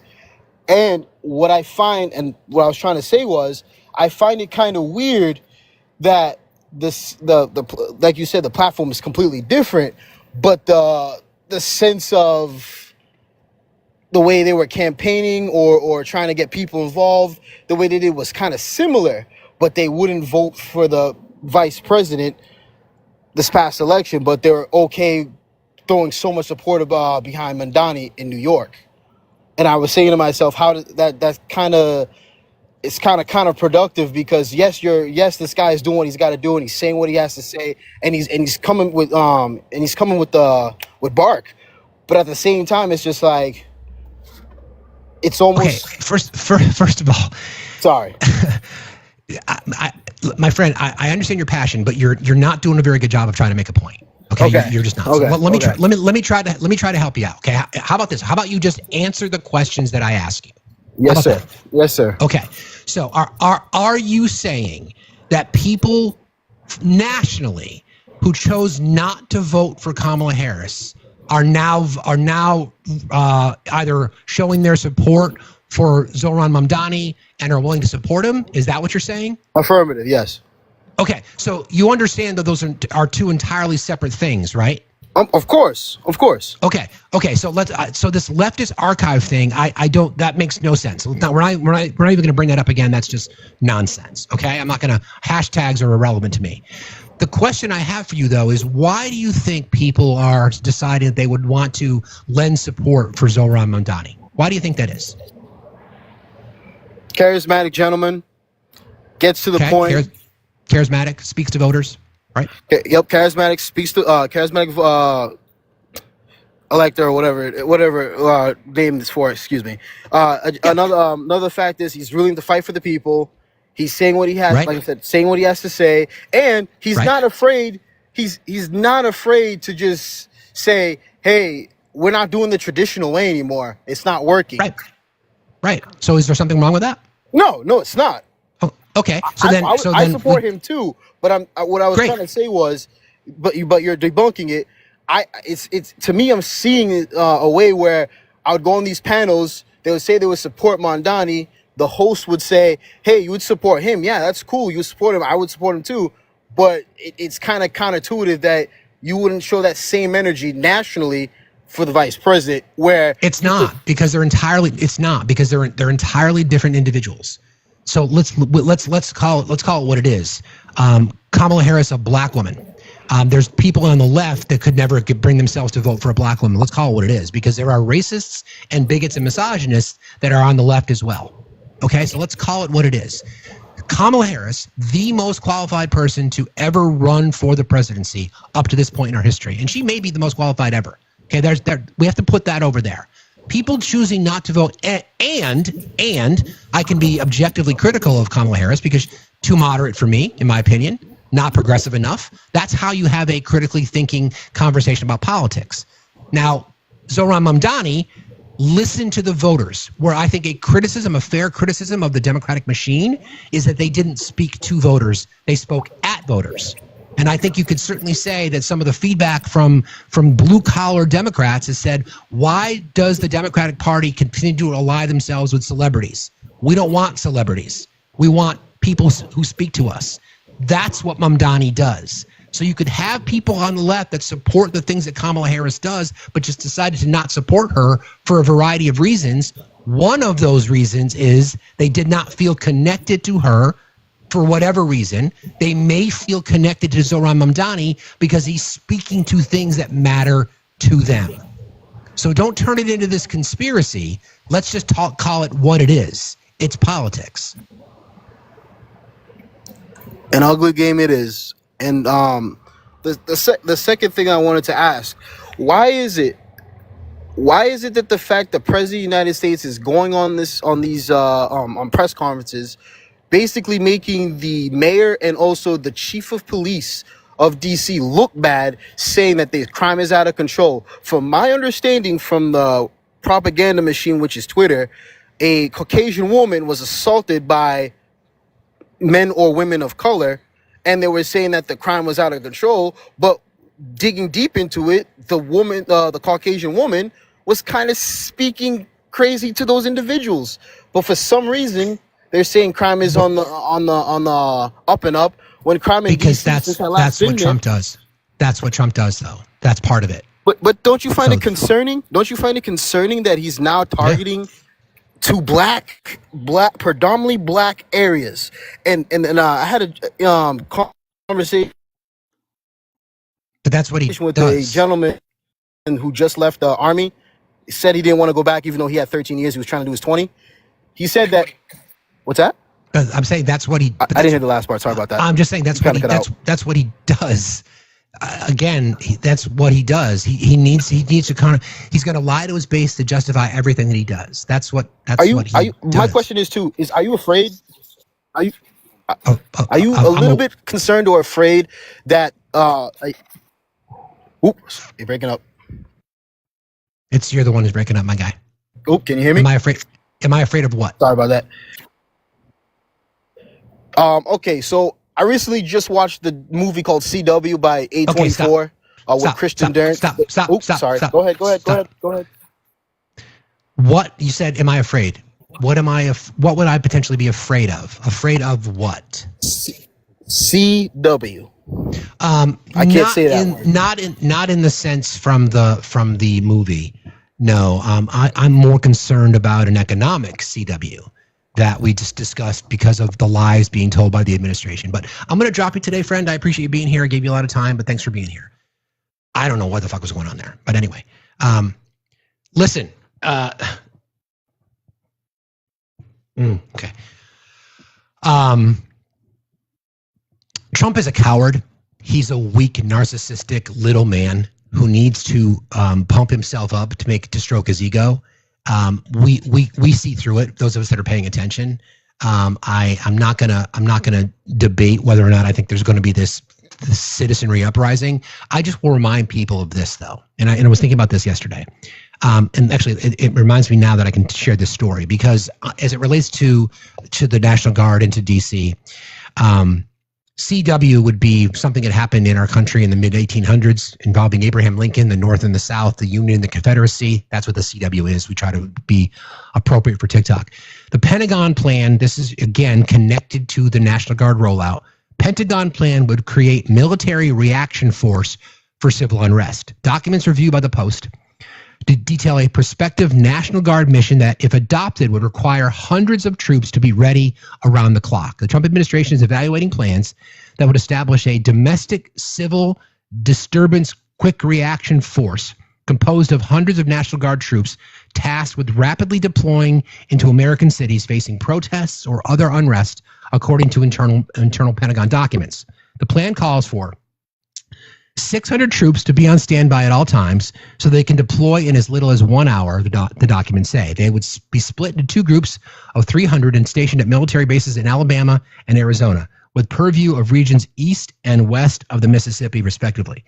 Cost projections outlined in the documents indicate that such a mission, if the proposal is adopted, could stretch into the hundreds of millions, if not billions of dollars, should military aircraft and air crews also be required to be ready around the clock. Troop transport via commercial airlines would be less expensive, the documents say. The proposal, which has not been previously reported, represents another potential expansion of President Trump's willingness to employ the armed forces on American soil and relies on a section of the U.S. Code that allows the commander-in-chief to circumvent limitations on the military's use within the U.S. The documents marked pre-decisional are comprehensive and contain extensive discussions about the potential societal implications of establishing such a program. They were compiled by National Guard officials and bear timestamps as recent as late July and early August into fiscal 27. Fiscal 27 is the earliest this program could be created and funded through the Pentagon's traditional budgetary process. The documents say, leaving unclear whether the initiative could begin sooner through alternative funding sources. Don't forget, we've learned recently that a lot of FEMA dollars have been pulled from FEMA and then secretly proportioned to ICE and to Homeland Security under the guise of, we need this for border security, et cetera, et cetera, et cetera. Don't forget, Donald Trump also took money from VA health and housing programs in his first administration to use to build the border wall. I share this with you because, again, your constitutional rights to peacefully protest still exist. My recommendation, if you are going to go to a protest, is to just sit there and not say a damn word. Hashtag national sit-in. Seriously. Because this is something that puts the No Kings protest on their radar. So civil unrest, who's the arbiter for that? Who's the one that says this protest is out of control? And don't think for a minute that I don't think that they would plan having agitators come in to turn it violent so that they could arrest everybody. There are more of us than there are of them. And I feel horribly bad for members of the National Guard to be put in this position. To do what? To do what? And again, another myth from MAGA that we can easily debunk. We are only going to be using music festivals, exactly. We're only going to be using ICE and Homeland Security to round up criminals. Not American citizens, even though they're getting arrested every single day. Not people who are law-abiding citizens, although people are getting arrested and round up and windows smashed as dads are taking their kids to daycare and they're being hauled out of their car with no apology. And now we have this quick reaction force, 600 National Guard troops. These are threats, friends. They're intended to scare you. And what's really interesting is that the people that are scared the most are MAGA men. The biggest cowards I have ever seen in my life. Pathetic cowards. Seriously. I've never seen a more cowardice group than that. Because they are literally afraid of everything. They're afraid of drag queen story hour. They're afraid of rainbow flags. They're afraid of men who paint their fingernails. They are afraid of trans people. They're afraid of books. They're afraid of education. They are literally afraid of everything. They're afraid of women who just want to exist without being under threat of men every single day. They're afraid of vaccines. They're afraid of masks. They're afraid of everything. So it works for them. It works. These big show of force, this big tough guy, the truck nut mob, they are afraid of everything. I'm telling you, friends, don't be. Don't be afraid of this. They want you to be. They want you to be intimidated when you see military vehicles driving down Pennsylvania Avenue. They want you to be scared. They want you to be afraid. Don't be. I can say that as a privileged white man in America because I can get in anywhere. I will take that and I will accept that as my privilege. But I'm suggesting that you don't allow them to intimidate you because that's exactly what they want. Go to your music festivals. Go to your protests and just sit there. Just sit there. Film everything. Be prepared. Film everything. It is absolutely a show of force with the intent to suppress the voice of you. Last night, the lefties pulled a pew-pew on the officers Yeah. Okay. The bailiff. Where were you at January 6th? Probably, because you don't give a shit about law enforcement. So I'm missing with your fucking nonsense. Get the fuck out of here. Nobody cares about your weak ass opinion. It's a threat, friends. It's just a threat. And again, don't forget, if you are a member of the military, you have the Code of Military Justice. You are not obligated to obey an unlawful order. So this is what this is going to come down to, right? You're going to have to, there's going to be some decisions made. So people talk about a CW. There are more of us than there are of them. There are more people in our country who are opposed to what's happening than support what's happening. He didn't win the majority of the vote. He won more votes than Kamala Harris, but he didn't win the majority of the vote. More people voted against him and his policies and voted for him. There are more of us than there are of them. Don't forget that. Okay? Now, I would suggest that you talk to members of your family, especially those that are connected to the National Guard, and let them know that you're concerned, and see what they have to say. There's more of us than there are of them. Okay? I can't tell you. I want to tell you to not be afraid. Okay? I really do. I want to tell you to not be afraid. I would be more concerned about the economic data that we talked about earlier. That's something that should scare all of us because so many decisions are going to be made. I would be concerned about your healthcare. That's something I would be cared about. I would care about jobs. That's something I would be cared about. But don't be scared about this saber rattling because that's all it is. It's just threats. That's all it is. So please keep your wits about you, as they say. Please.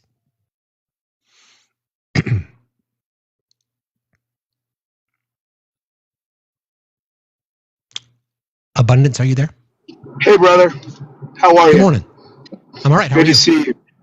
I'm hanging in there, man. First, I want to commend you on mentioning that ear shot. I did not know this, but I think it was a good Irish woman who took a shot at Mussolini. And did you know that he wore a bandage on his nose for quite some time? Seem to recall something about that. Yeah.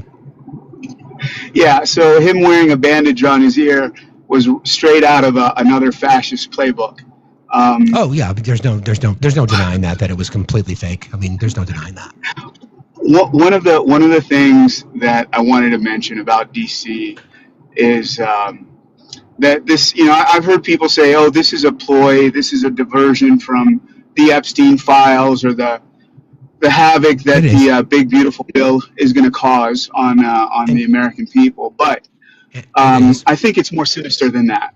I would say that it's more sinister than that, and it's another page out of a fascist playbook. Because in early 1930s Germany, when Schmittler was coming into power, he put together a group of brown shirts, he called them.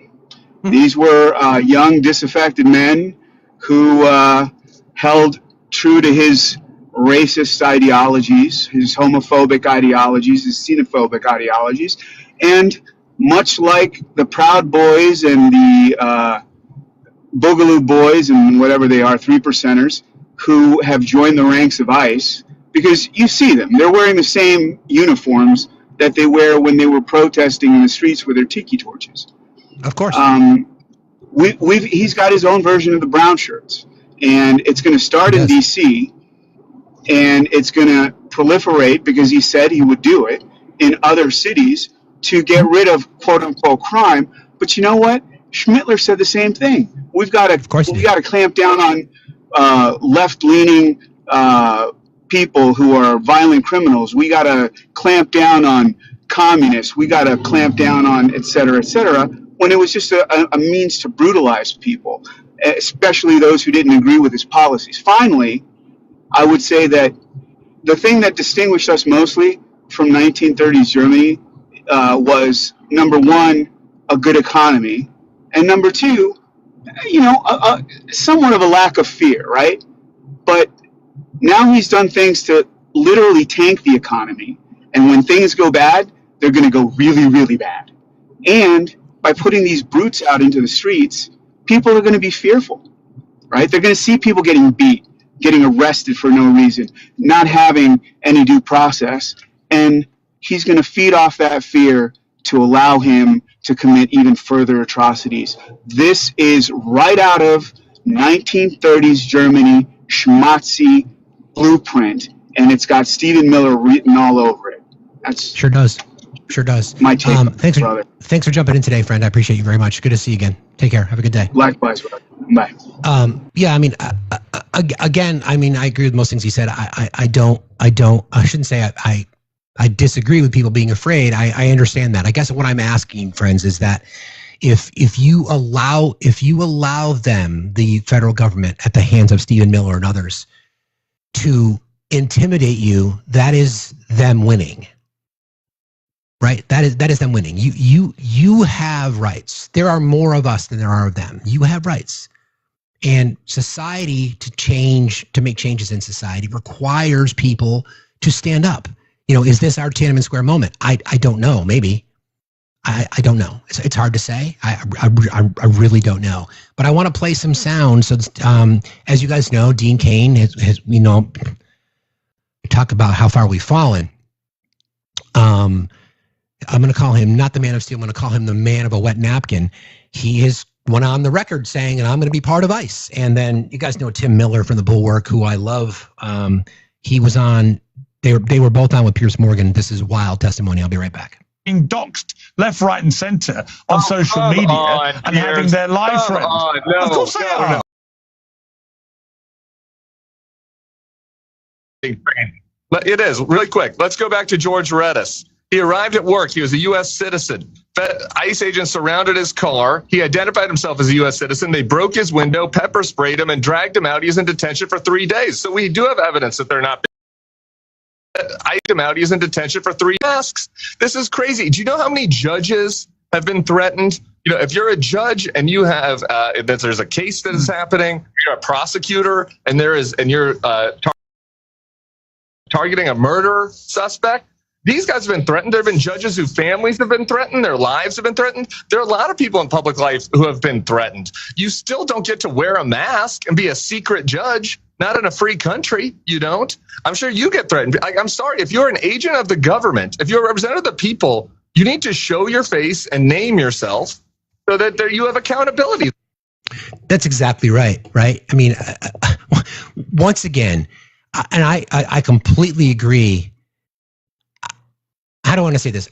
How can anyone be supportive of? Let me back up a second. I want to go back to J6. Okay. So what we heard from the right was that up until that point that they had their thin blue line flags. They went on the record saying, you know, the left wants to defund the police, blah, fucking blah. Try to make these claims that they support law enforcement, all these things. And then we watched them beat up cops on J6. And 277 of those people went to jail and or confessed and or convicted of crimes for beating up police officers, and then were pardoned by the criminal in chief. Okay? Those same people are now saying that ICE agents, there's already been reporting of people who are posing as ICE agents, just dragging brown people out of their cars because they're racist bigots. Where is your disdain for that? Where is your disdain for the over policing? Right? Where is it? Where is it? You beat up cops on J6. You beat them up and then claim to be in support of ICE agents. And now, I should say, in support of law enforcement. And now, those same people who are covering their faces, you don't have any criticism against them, right? Why? Why is that? Oh, I know. It's because they support your racist bullshit. Seriously. Masking up? How the fuck does anybody know who that is? I could assimilate. I can get the gear. I can strap. I can get the gear. I can wear a mask. I can drive around, claim to be ICE. Don't have to show papers, don't have to show ID. And Tim Miller's right. They're concerned about being doxxed. Gee, I don't know. Maybe you should stop being a fucking tyrant, a fucking jackbooted thug, and start being professional, at least. Identifying, showing a fucking warrant, whatever that might be. But no. We can't do that. Instead, we're going to say, oh, these people are judges get shit. I get unaliving threats 10 a week. I'm here every single day. I'm not covering my face. I've been doxxed in this app. My kid's school was named in a doxing threat. But these ICE agents, law enforcement, protecting our, defending us against civil unrest, they can hide their faces? My God. Sorry. Just a little bit more sound from that same interview with Dean Cain. Like I said, power grab and fight for. Like I said, how far we have fallen. It's crazy to me that people are just generally in a position now where we support this kind of stuff. Like, how can people be cheering this on? I'll explain that in a second. Let me just find this other piece of sound, because that whole interview was just so wild to me. First of all, Piers Morgan hosting it is just crazy. Where is it? Here you go. Know you broke the law when you came here. It's the same as in any That's Dean Cain talking. other country. You've got to find a way to legalize yourself or self-deport, or else ICE will come and they will deport you. Okay. First of all, ICE cannot fucking deport you. It's not how it works. Okay? Your response to that? And this is crazy. What he's saying, and I disagree with the tactics and the policy. The tactics have been, again, brutal. I think that Dean Cain wants to turn the country into something that looks more like an authoritarian country. We have negative people coming in, people going out. We have people in masks. Look, Dean was on Fox the other night, and Jesse Waters asked him, will you hop out of ICE vans and start apprehending guys? And Dean said he'd be willing to do that. This is crazy. This is not a TV show. Like, this is real life. The idea that somebody who is not trained would join ICE and join these guys that are putting on masks and jumping out of U-Hauls at a Home Depot and nabbing people, it's a horrible policy. It is un-American. Because of the language. You heard it, right? You heard it.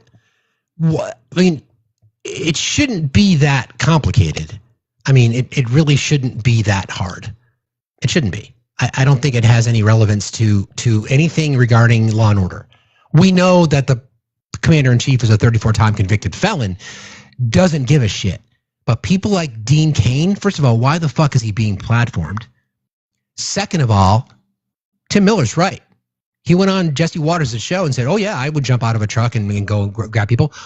For what? For what? For what? Picking blueberries?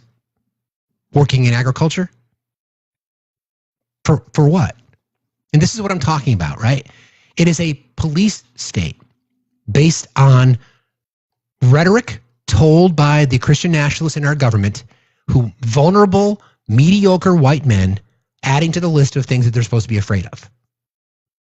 The same group of people who walk around every day claiming to be alphas, the same Punisher tattoo wearing, truck nut polishing fake patriots, the weakest, the absolute weakest and most terrified members of our society that I have ever seen. It is pathetic. But it worked. It's effective. It's effective. White men, Christian nationalists, MAGA men are the weakest members of our society that I have ever seen. And I don't even know if there's anything that's even close. The same people that talk about how tough they are, the same ones that will use violence when they get triggered. The only emotions that they show are anger and lust. Typical. And it's working. Because a lot of them are now hiding behind those masks. A lot of them are psyched that they can go out in public and exercise their racism and their bigotry. Full on.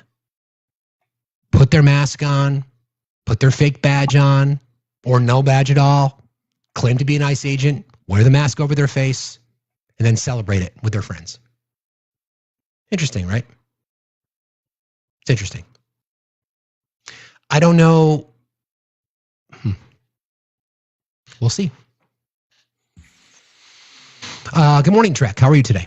Hey, great. I think I just want to add real quick. I think the only word, maybe you said it, but the only word you're missing is insecurity. I grew up around these people, I grew up like kind of in rural environments, and it took me like 20 years to figure it out because they pick on everybody all the time, and you grow up thinking like, what's wrong with me? And then you realize at some point, oh, it's them. They're tremendously insecure people, and it all manifests in what we're seeing right now. It's like, that's it. To me, it's like we could make it more complicated, but that's really what it is. It all comes down to insecurity and trying to find a way to fight it off, you know? Totally agree. I mean, a lot of their projections, a lot of their regressions, things in their personal life that they don't want people to know, so they'll hide behind it with a mask, literal and figurative. No doubt about it. You're absolutely right. You're absolutely right. Good. Thank you, Drek. I appreciate you, bud. Take care. Have a good day. That's right. Yeah, it's insecurity. It's a combination of things, and this is where, again, these conversations where it's all men until it's no men. Why don't women to listen, or why don't men listen? Why don't men listen to women? It's because they're afraid of everything. What do you have to be afraid of? I'm not afraid of, other than wanting my children to have a brighter future. I'm afraid about my daughter's safety when she walks around in public. I'm concerned that my boys are not going to have the opportunities that I had, and my daughter as well.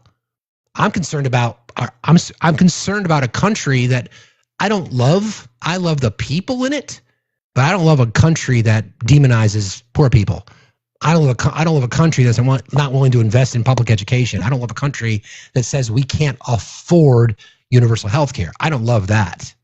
I love the people. I love the palette that is America. I love the diversity. I love the culture that comes from other places and other people and other communities. I'm not afraid. I'm not afraid of diversity. I'm not afraid of women.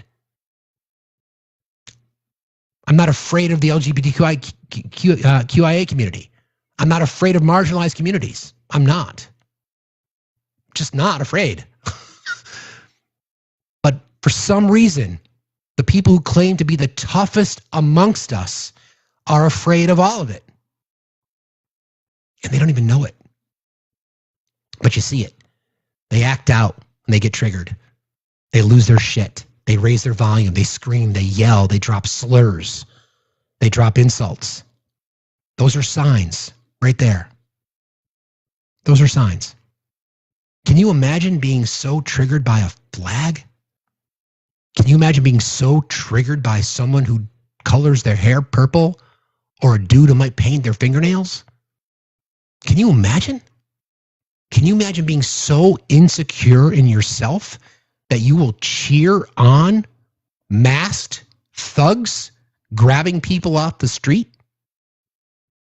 You're so afraid of a imaginary border.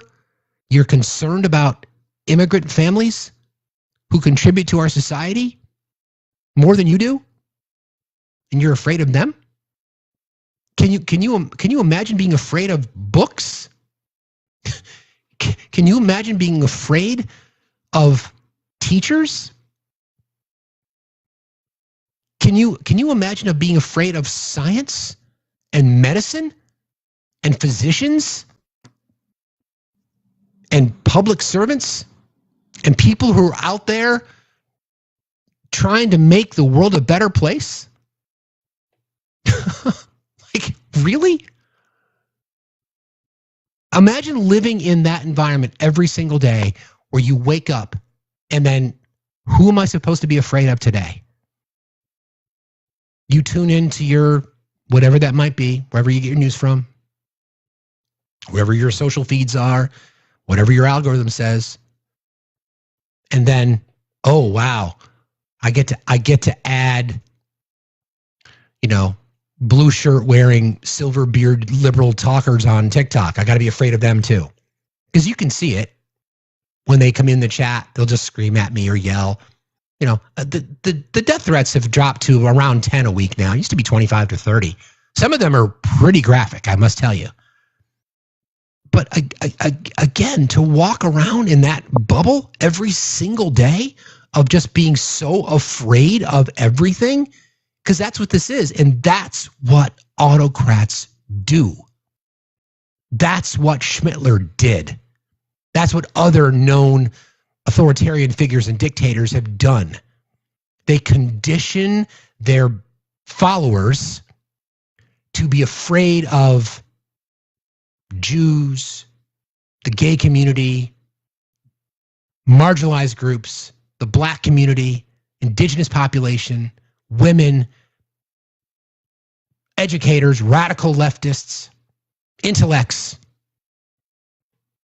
people in the arts. What the fuck has an artist ever done to make you afraid? They beautify your society? They make your neighborhood look better? Why the fuck do you have to be afraid of teachers? What does a teacher do to you? Except try to make your life better by enriching you with education. What did members of the drag, what do drag queens do to you except entertain your kids? And then watch your kids leave the performance with a big ass smile on their face, being so happy that they got to participate in something like that because they had fun. But you're afraid of drag queens? Wow. I just having that existence is just got to be so, it's just so empty. You're just waiting. Books, being afraid of books. Were you not read to as a kid? Were you not read to? I have some of the best memories of my life sitting down, having my mom read to me or my dad read to me. And then similarly, my kids just piled on me when they were little, reading Dr. Seuss books and others. And you're afraid of books too? You bought into the notion of the Moms for Liberty? And you got to have books removed from the shelf because they're dangerous? Really? Wow. Pretty sad existence, if you ask me. But you do you. You continue to be afraid. You continue to respond to the war calls from the White House that everybody that he doesn't like, you should be afraid of too. Riddled with crime, thugs, disgusting, deplorable, enemies from within, radical leftists, Marxists, communists, traitors, everything, blah, blah, blah, blah, blah. You can't be afraid, friends. You cannot be afraid. This is a test right now. This is a big test, okay? Someone will say that I'm being hyperbolic. You can decide. You can't be afraid. You have got to show up. You cannot be afraid. That's what they expect. That's what they want. Just think about what it is they're doing. They cannot win elections unless they cheat. They are afraid of you. They're afraid of voters. They're afraid of educators. They're afraid of education. They're afraid of healthcare. They're afraid of science. They're afraid of all of it because as soon as that bubble bursts, they've got nothing left at all. It's game over for them and all their bullshit. It's literally game over.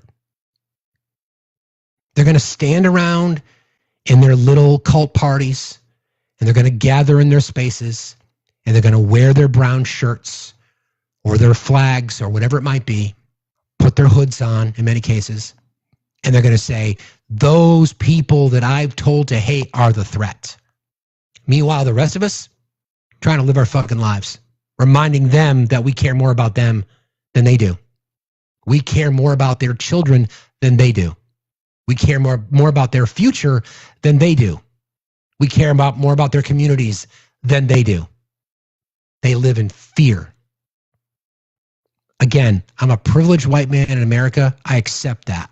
I can assimilate just about anywhere.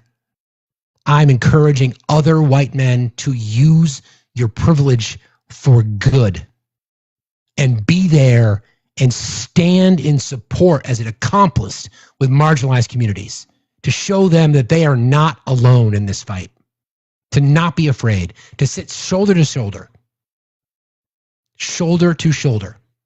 to arm, whatever that might be. Go to spaces to learn. They want you to run. They want you to hide. They want to show force, if you will, and expect you to be intimidated. Don't be. Don't be. Reporting out of Texas, as we discussed before, Texas Democrats attempting to do what we're talking about, standing up for voters, right? There's reports that they're going to come back. The legislative session ends, I think it ends Friday. There's talk about them going back to Texas, and Greg Abbott has threatened to call in another special session, right? So James Tallarico has been doing the rounds, pushing back against right-wing rhetoric, trying to make claims that the Republicans are only doing this because Democrats have done it. Well, funny, because when he goes on spaces, he calls them out on their bullshit, and they don't know how to respond. So he was recently on with Will Cain, and here's the sound. Wish desperately that I was back in Texas with my family, with my friends, with my constituents, even with my Republican colleagues. You know, I wish they weren't trying to rig the next election with these new maps in the middle of the decade, but unfortunately they've decided to go through with this.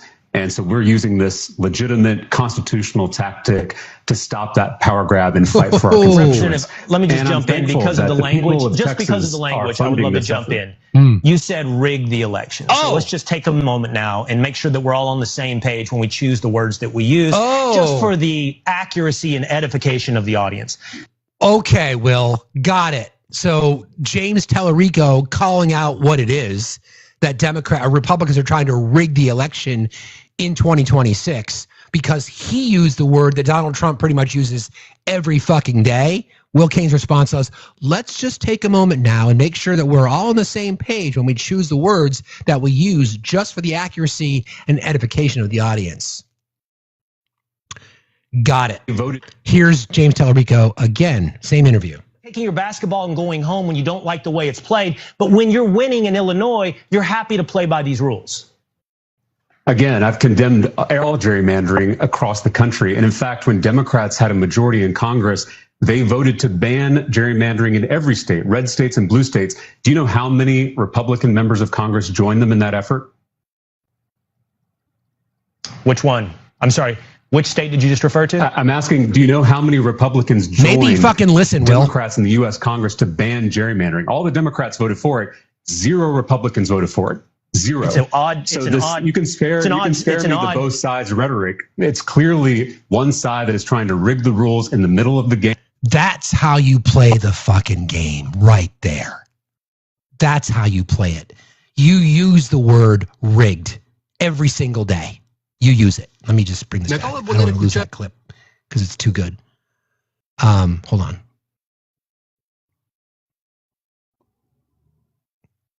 You use the word rigged every chance you get. Hashtag Republicans rig elections every single day. Why are you trying to rig elections? Why are you cheating? Why that's fake news, what Will just said. Eye for an eye, right? That's fucking awesome. That's the way you do it. And then Will Cain is left to scramble. Oh, I can't let somebody say rig to my audience. God, because I've been using that word every day. That's how you address it. Exactly. He says, spare me your both sides rhetoric. The quote, do you know how many Republicans joined Dems in Congress to ban gerrymandering? All the Democrats voted for it. 0 Republicans voted for it. Spare me the both sides rhetoric. It's fucking brilliant. That's how you do it. That's what we want. That's the fighting we want. You have a right to peacefully protest. You have the right to petition your government with your grievances. Do it. That's why I say every single day when we sign off, do something. This is an example of doing something. Please do something peacefully. All things. How are you today? Good morning, Steve. Alicia. Yeah, I just wanted to get your perspective on something. I feel like, we always say that Trump has had 10 plus years to campaign, and that so he's had many years of, really honing in on his message. And I feel like with the current situation of him in office, the jokes write themselves at this point. And I feel like the DNC is missing the mark right now. And I feel like we're missing the mark because we have not named a candidate for presidency. And we could have someone to get behind right now and use what's happening day to day to really push for support in 2028. Do you think that, am I being, putting the cart before the horse, or am I thinking, I just feel like we're missing a key moment right now in a campaign. What do you think?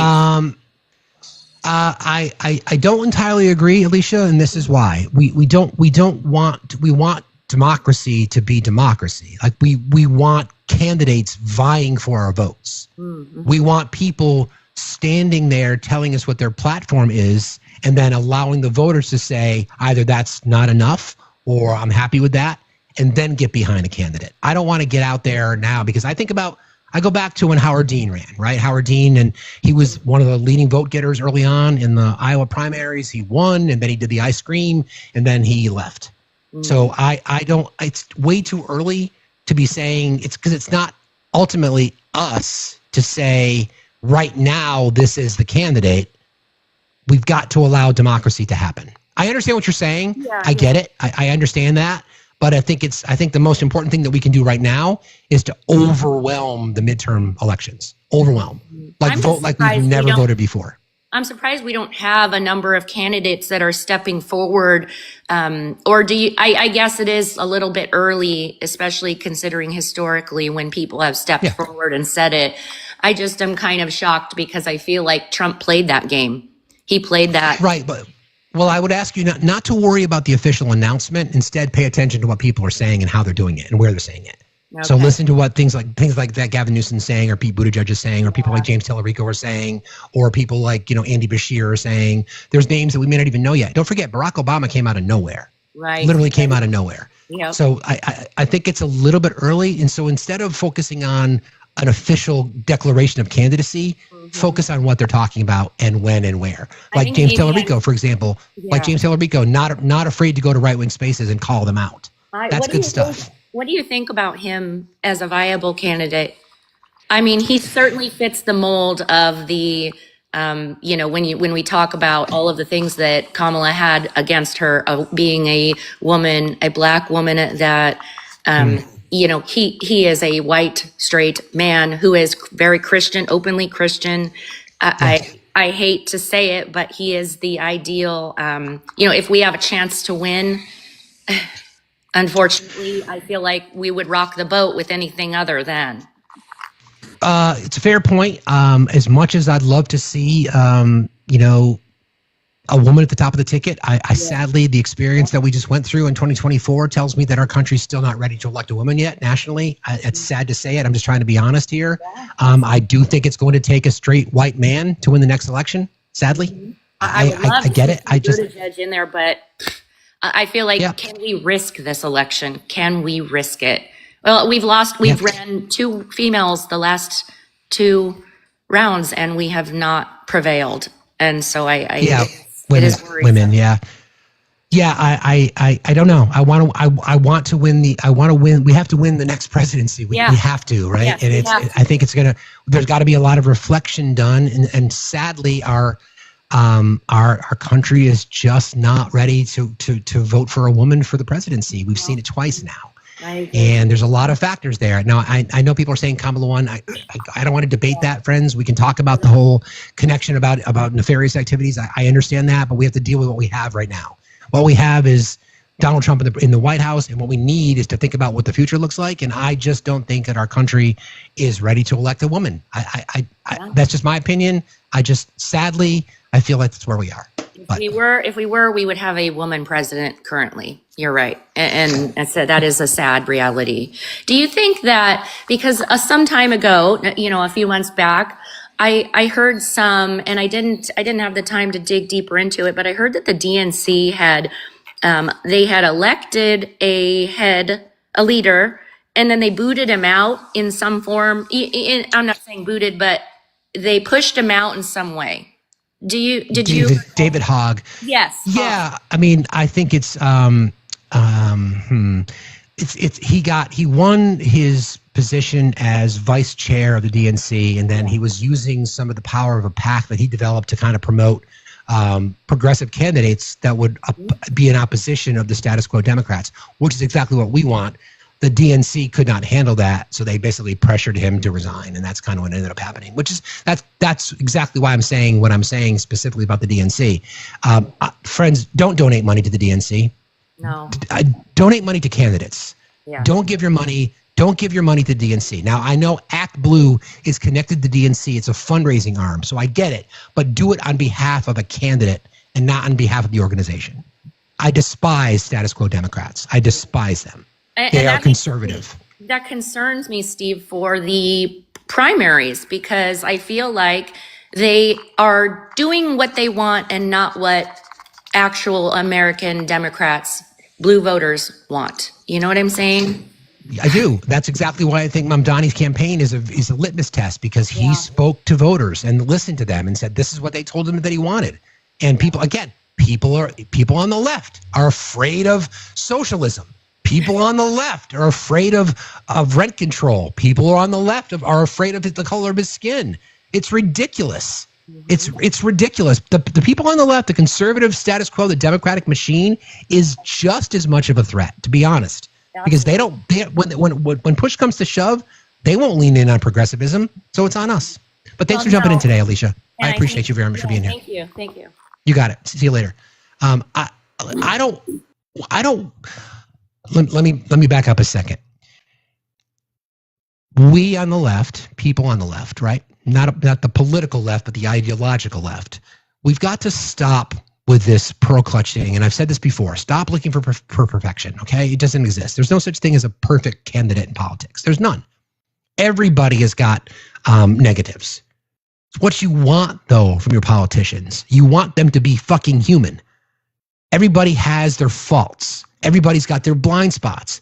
What you want is a policy platform uttered by someone that you can respect. Okay? Every single candidate has got their marks against them. Everyone. But you've got to find what it is that you stand for. That's why I say to this is I talk about, I don't want people saying, oh yeah, we're going to work to expand the ACA. Fuck the ACA. I want universal health care. People are going to say, oh yeah, we're going to look at a progressive tax rate. Fuck a progressive tax rate. I want the fucking rich to pay more money. Yeah, we're going to I don't want to introduce something. I don't want a strongly worded letter. I want somebody to go out and say, I am running on overturning Citizens United, because that's what the majority of people want. Stop playing politics to support the machine that is the DNC. Okay? I'm a progressive. I'm a proud progressive. I want to move. I'm a pragmatic progressive because I understand what's necessary to get what I want for the future to happen. That requires me to align myself with some status quo Democrats. I get it, because I'm not here looking for perfection. But I'm sick and tired of people not showing up because we got what we got because entitled leftists didn't show up. Okay? That's what this comes down to. Let's call it what it is. All right? Stop looking for perfection. I even hear it now. Haven't you learned your lesson yet, leftists? Haven't you learned your lesson yet? You're not this. That's the problem with the big tent on the left, right? It's great ideologically because it allows us to be diverse. It allows us to be open-minded to lots of thoughts. Definition of liberalism, definition of being woke, being aware of our surroundings, right? The problem is when we get so insular within our own communities, within the big tent, then if the candidate that's speaking to us did not speak exactly the way that we want them to, then we kick them to the curb. It's not how we're going to win elections, friends. Do you want to win elections with the intent or hope to change the future? Then you're going to have to sacrifice. And people on the left sometimes are just not willing to do that. Okay? Again, I'm an entitled white man in America. I get that. And I'm not speaking on behalf of any marginalized community. I'm only speaking for myself, but I'm speaking on what I've observed. And I'd like to think that my credibility and my integrity in that space is valid enough to be able to say that honestly. So, I guess we'll see. The question then about James Tallarico, he's a pastor. He's a Christian. He can run on that. He can go into red areas, purple areas, and have that conversation. Okay? I think it's important. All right, what else have I got here? I want to go back to playing a little bit of some of this sound because it speaks to almost exactly what we're talking about here. Just as a little reminder, I talked about this briefly yesterday. You're going to hear sound from Doug Wilson, and I'll back it up with my overall thoughts about what we're just discussing about how there's this belief in our country that women do not deserve the right to vote. And we've got leaders in our government that prescribe to that same theory. Okay? And to be honest, the MAGA cowards I was talking about earlier never thought about this. They never thought about this. But they were told now that women are a threat. Okay? So this is Doug Wilson. I'd like to see the town be a Christian town. I'd like to see the state be a Christian state. I'd like to see the nation be a Christian nation. I'd like to see the world be a Christian world. Christchurch senior pastor Doug Wilson's controversial views as a Christian nationalist are gaining sway in the nation's center of power with the recent opening of his new church and high-profile parishioners like Defense Secretary Pete Hegseth. Is planting a church in D.C. part of your mission to try to turn this into a Christian nation? Yes. So every society is theocratic. The only question is who's theo? In a secular democracy, it would be demos, the people. In a Christian republic, it'd be Christ. What would you say to someone watching this and say, look, I'm a Muslim.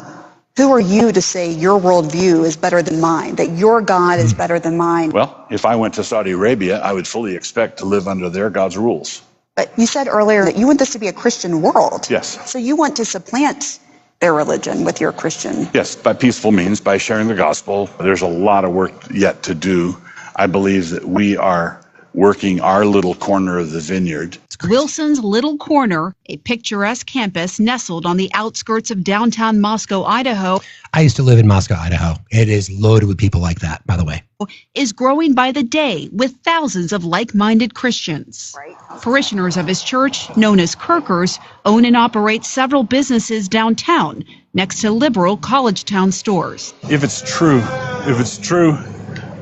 Why did he yell boo? Because it's because of me. Because of you. Yeah. Well, there you go. That's a regular day for you. That's not unusual. Wilson is part of a broader Christian nationalist movement making inroads with the Trump administration, with a newly created faith office led by evangelical pastor Paula White Cain, and people seen right outside the White House entrance praying and speaking in tongues. We are standing on the soil of the White House, and we are declaring your word. How precious! And now there's a monthly prayer service at the Pentagon, initiated by Hegseth, Wilson's highest level connection to the administration. It's not organizationally tied to us, but it's the kind of thing we love to see. For his part, Hegseth has publicly praised Wilson. Now we're standing on the shoulders of a generation later, the Doug Wilsons and the others. Wilson maintains all are welcome to his church, but he thinks homosexuality is a crime. In the late 70s and early 80s, sodomy was a felony in all 50 states.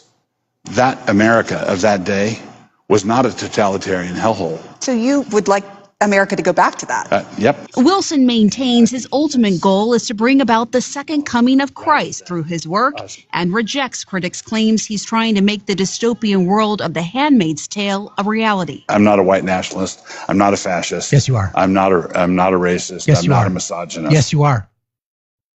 Yes, you are. And I can prove it with this sound. Remember, he just said he's not a misogynist. Okay. Dressed like a tramp, or if, being a Christian, you lean just a little bit trampy, you will in fact get male attention. Unfortunately, however wreathed in smiles it might be, you are attracting the kind of man you should not want to attract. The kind of men who work hard to avoid being pigs will begin to... There you go.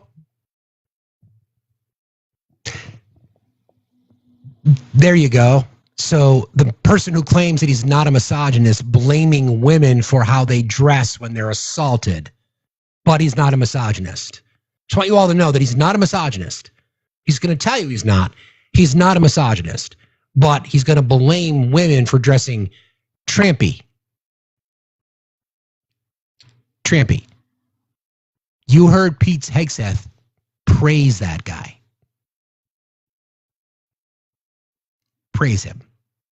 The same guy, Doug Wilson, doesn't think women should have the right to vote. So Doug Wilson wants to tell women that if you dress trampy, in his words, then you're likely going to get abused by men. We don't want you to vote, though, to put in laws potentially to help protect you because we don't think that you're worthy of your vote. Here's that sound again. If you dress like a tramp, or if, being a Christian, you lean just a little bit trampy, you will in fact get male attention. Unfortunately, however wreathed in smiles it might be, you are attracting the kind of man you should not want to attract. The kind of men who work hard to avoid being pigs will begin to...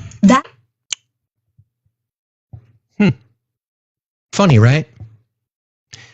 The Secretary of Defense and other members of the cabinet, by the way, are also attending that particular church, including some of the women who are in leadership positions in our government.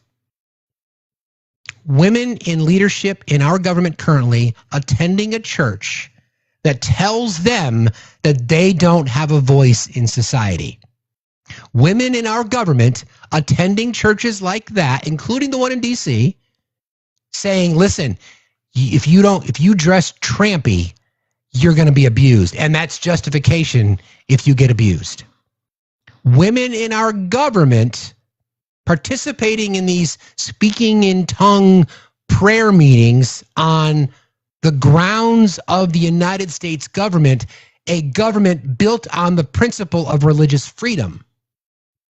But women, if you dress trampy, then it's your fault that you get abused. And people wonder why we're angry? People wonder? I mean, what's trampy? Little cleavage? Is that trampy? Tight-fitting dress? Is that trampy? Meanwhile, incident after incident after incident of conservative religious leaders abusing children. Predators, P3DOs, dozens of examples every single day. Don't forget, we have a website dedicated to it. GOPpredators.wordpress.com. Let's pick one. Let's just pick one here. Let's see.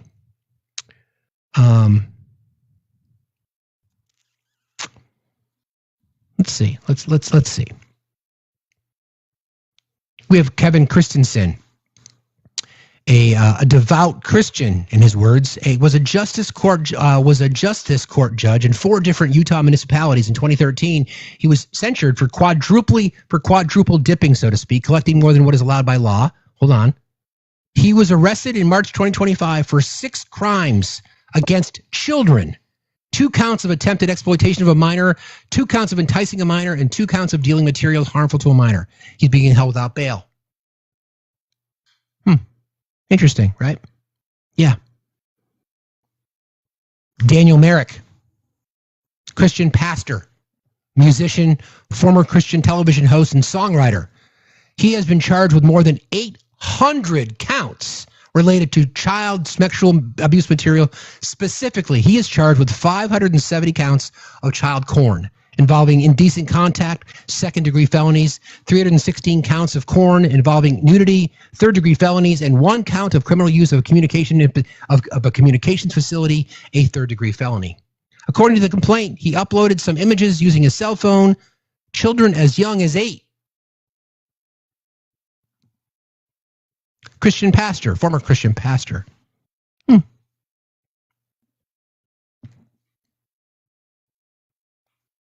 The conservative right. The website is it's in our Discord. It's GOP Predators, 2 P's, GOPP-Predators.wordpress.com.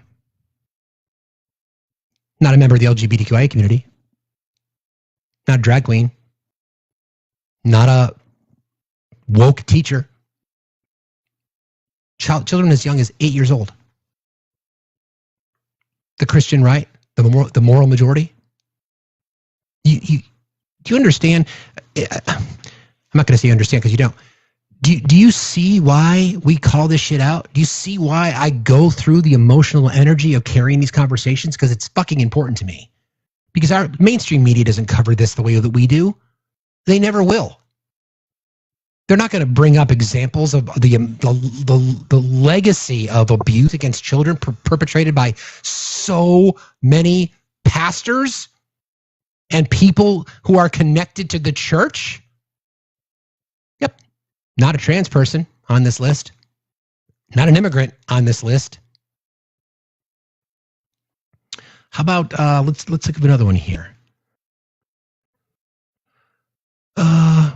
Gail Priest, Christian foster parent, created a foster child advocacy program that worked to address the very real crisis of foster children aging out and being dumped without resources. She founded the organization with her husband, Michael, who was arrested in 2024, charged with abusing their adopted daughters, aged 11 and 12.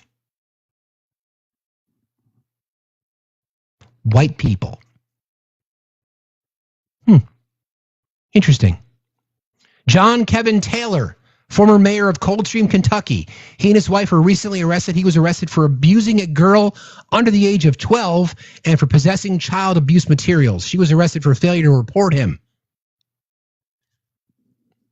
White man. Not an immigrant. Not a member of the trans community. Not a drag queen. But this guy here wants to tell you this. If you dress like a tramp, or if, being a Christian, you lean just a little bit trampy, you will in fact get male attention. Unfortunately, however wreathed in smiles it might be, you are attracting the kind of man you should not want to attract. The kind of men who work hard to avoid being pigs will begin to... So, women, if you're in here watching today, my recommendation is for you to wear burlap when you leave the house. Wrap yourself in fire retardant material where the only thing that you can see is your nose and your forehead. But even the forehead might be considered a little trampy. Because Christian nationalists apparently can't control their urges.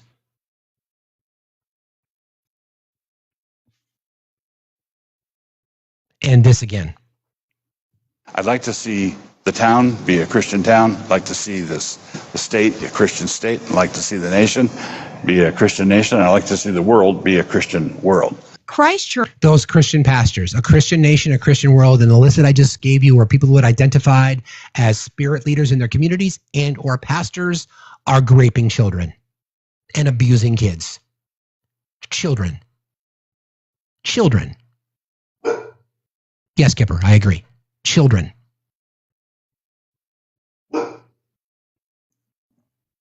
What kind of country do you want? Senior pastor Doug. What kind of society do you want? What kind of future do you want for your kids? Do you want your daughters to be under threat in the church community that you're part of? This shit fucking stings, man. This stings. Alexandra, thank you so very, very much for your donation on PayPal. I appreciate you very, very much. That's very sweet of you. Thank you so much. You're very kind.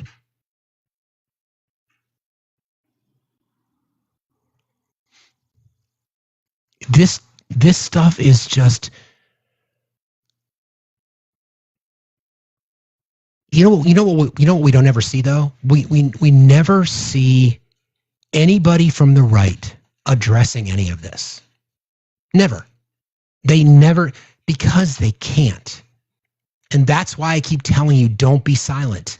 They can't address it. They cannot, because because there aren't crime statistics on abuse caused by members of the LGBTQIA community. Not to say that it's never happened. Abusers are abusers. But the overwhelming incidences of crime, the types of crime we're talking about against children, are perpetrated by white men. Period. Full stop, mic drop. There's no debating it.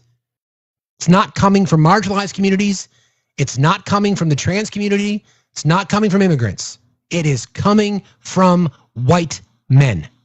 Period. It is all men until it's no men. It is all white people until it's none.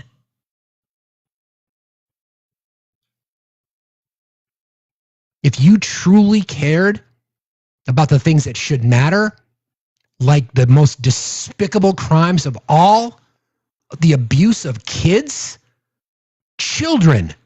Some of the names I just gave you, they're children under the age of 10. If you truly cared about that, then you would never vote Republican. Ever. If you truly cared about crimes against women, you would not be a conservative. Period. So the 75 million of you out there that voted for Donald Trump the third time, who stand there and saying, I did that because he cares about kids, fuck you and your fucking white fucking hooded horse you rode in on. You don't care about that. You don't care. I care more about your daughter's safety than you do. I care more about your children's future than you do. I care more about the ability for the women in your life to be able to walk down the street, not to be under threat because they wore something that they chose that you considered trampy. So the justification for Christian men, the pigs, to grape them is because they wore something trampy. Yeah, that tracks. That tracks. Hey, Steve. Hi. First off, I have a very important question. Are you Zen, Steve? I'm not today. No. I don't blame you. Neither am I. I saw a fascinating art exhibition once. I'll see if I can find it online. And it was all about what was she wearing. And it showed the outfits that women were wearing when they were raped. And most of them were jeans and t-shirts. So this whole trampy notion is ridiculous to me. And you know, somebody asked me in chat, how did I get through that? It's simple. It validated the experiences I went through in childhood. So it helped quite a lot, more than it was difficult. But you know, it's funny because the way that they seem to want us to dress is the same way that they demonize another religion for it. It's almost as if they want us wearing like hijabs or niqabs. They seem to want us covered up, but they don't like that because then they can't see your face. So which is it, MAGA, please? Can you tell us what you want? Because you're all over the place. And it's starting to get very irritating. Yeah, or a full-on burqa. I agree. Full-on burqa. You're right. Yeah. You're right. Yep. No, I agree. This is, you know, what is it they want? I don't think even they know. Fair question. Other than they want things the way they want them.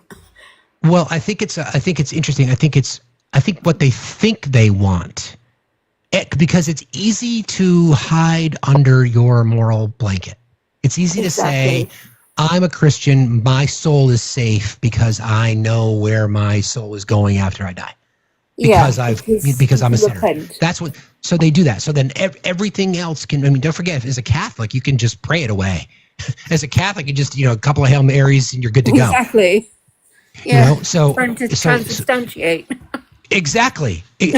So then we think about the. I mean, we probably talked about this, maybe not, but think about the whole situation with the Spotlight case in Boston and the Catholic Archdiocese in Boston, and how that investigation opened up this worldwide network of abuse against children, young boys and young girls, worldwide. Yeah. And what did the Catholic Church do?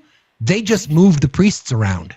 Like the shell game. Precisely. We have the same problem here. Because every time one of them has committed this kind of crime, they get moved to a different area and start all over again.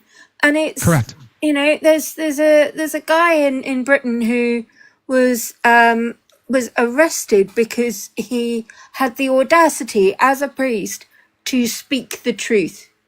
And he was sent a cease and desist. He didn't. And he was persecuted for having the audacity to speak up and say, this is happening right now. It's just ridiculous. It's so medieval. And we're living in 2025. Can we just catch up, please? Can we not go back to having to cover our ears in case the devil climbs in them? We don't want to go back to that. It's a really good point, friend. Thank you for jumping in today. I appreciate you as always. Thanks for having me, Steve. Take care. You got it. Talk to you later. Bye. I've got some more to say on that topic in a second. Hi there. How are you doing? I'm okay. Good. How are you? Not so bad. A little concerned. So reports are coming out on the independent newspaper in the UK that the Putin and Trump meeting will include the proposal to, in effect, kind of create a military control zone. So they're trying to suggest that all of the zones in Ukraine right now that are currently under dispute will turn into effectively like a West Bank situation where Ukraine would have no military or economic control whatsoever over any of those zones. It is a takeover, and of course we all know what happens in the West Bank. Of course, I'm not going to get involved in the Israel-Palestinian talk now because that's a completely separate conflict. But that is what they're suggesting. That is tantamount to the United States sponsoring a surrender of that territory to Russia. Now, we've also got another issue as well, which is your president doesn't seem to know that Alaska is a U.S. state. Yeah, there's that. Yeah. Well, our president doesn't know anything. Our president thinks medians are a threat. Yeah, he's an idiot, but he's a dangerous idiot. Because what he is proposing, like, European leaders are no way, no hell going to accept that. Now, are we going to be pushed into a situation where we're going to have to go in to deal with Russia anyhow? And are we then going to have to deal with because what I'm fearing, you see, because Trump's just enough of an idiot, but he's a dangerous one at that, to maybe even try and use the US military to stop Europe from doing what is necessary with regards to protecting Ukraine and our own collective sovereignty. Are we going to see a situation where US military is going to be blocking European military from doing actions on our own continent? Is that what we're going to get down to? Because Europe is not going to accept anything but the pre-invasion borders.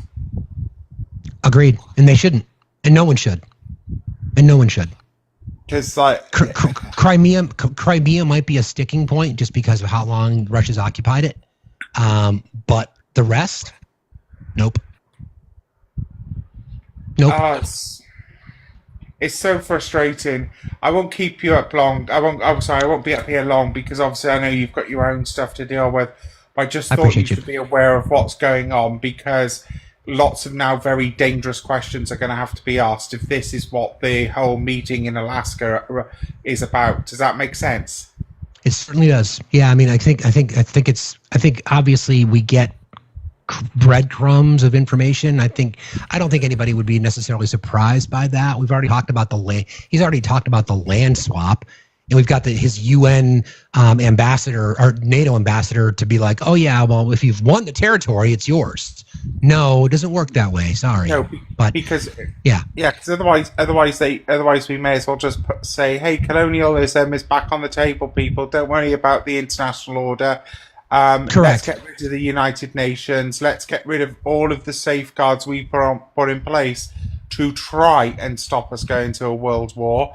And now, I hate to say it, Steve, but Team America seems to be back in the wrong team on this. I completely agree. I don't disagree with you, friend. I appreciate being here, Monty. Have a good day. Thanks for your notes. No worries. Thank you. See you later. All right, bye. Nobody should be surprised by any of that, right? And I just want to point it out that the person who is initiating martial law in our country, making threats against elected officials, making threats against American citizens, lying repeatedly, name on the Epstein list, attempting to negotiate peace between Russia and Ukraine, telling basically Bibi Netanyahu to finish the job in Gaza, that we'll just take over Gaza. That guy said this in this famous press conference the other day. So beautifully, you ride down those roads, everything should be perfect. You shouldn't have medians falling down into the roadway. Median, the metal things that are always, somebody had a great lobbyist because I've never seen them look good. I've been looking at those things with the little, right? They're always broken and bad. But here they're really bad.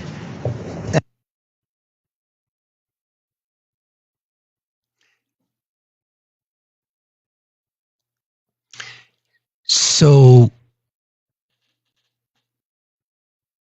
children are losing SNAP benefits. Kids are starving. Families are being separated at the border for no reason other than racism. Medicaid cuts are going to decimate American households. Inflation is going to cripple people. But we should be concerned about the medians.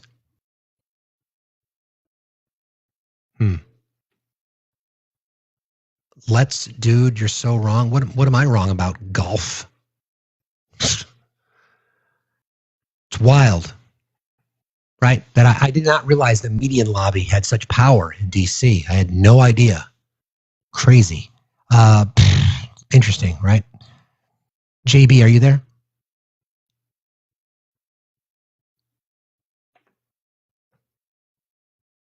I guess not. You can request again if you want. It's exhausting. I'm tired. I must admit, I am tired. It's a lot to carry. But I don't know what else to do. I don't see legacy media talking about this shit. I just don't. They won't. I just don't.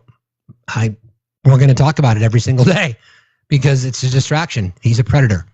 He is connected to JE. He's abused women. He's raped women. He's assaulted women. He's lied about it. Everybody else is lying but him. Here's more sound from the person who the commander-in-chief who's got our futures in his hands, so to speak. Somebody explain to me what the fuck he's talking about. You have countries where every Saturday the people go out and they wash their sidewalks in front of their stores or their houses. They scrub their sidewalks. So we aren't quite at that level yet. I don't think, Gaddy, we're not quite there yet, but maybe we will. They go out and they scrub. I think it's so beautiful to hear that and to see those stories. But we also have countries that provide universal health care for their citizens, and they pay a basic minimum wage or a living wage, or they provide housing, shelter, water, food. So they're healthier, so they have the ability to clean their sidewalks. That's the president of the United States. The guy that's going to fly to Alaska and give Vladimir Putin whatever he wants. Whatever he wants. Yeah. Ball gag in hand. Do you, the loyal patriots, you know, those of you who consider yourself loyal, right? That you're committed to your country. Do you get any of this? Do you care about any of it?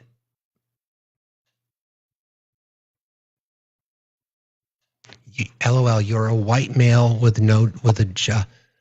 You're a white male with a job, don't have health care. Wow, Andrew, you're a coward too. Nothing but cowards. I'll bring up the coward. I'll send the coward an invite, see if he wants to have a conversation. Probably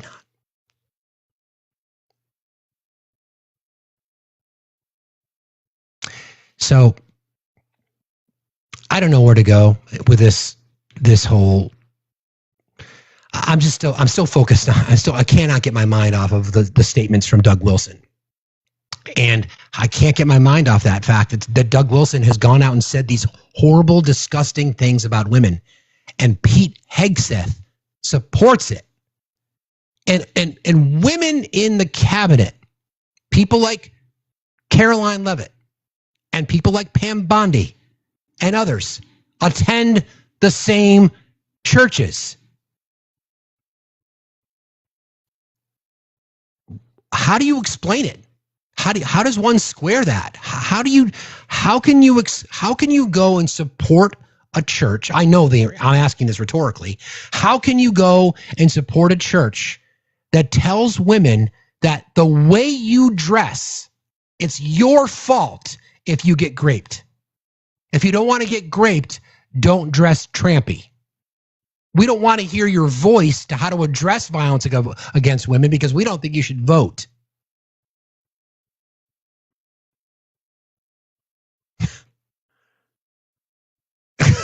Like, what?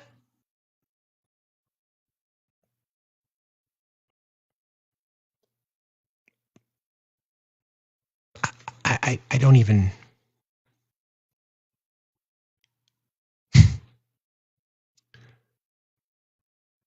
My God. Just a couple of quick thank yous.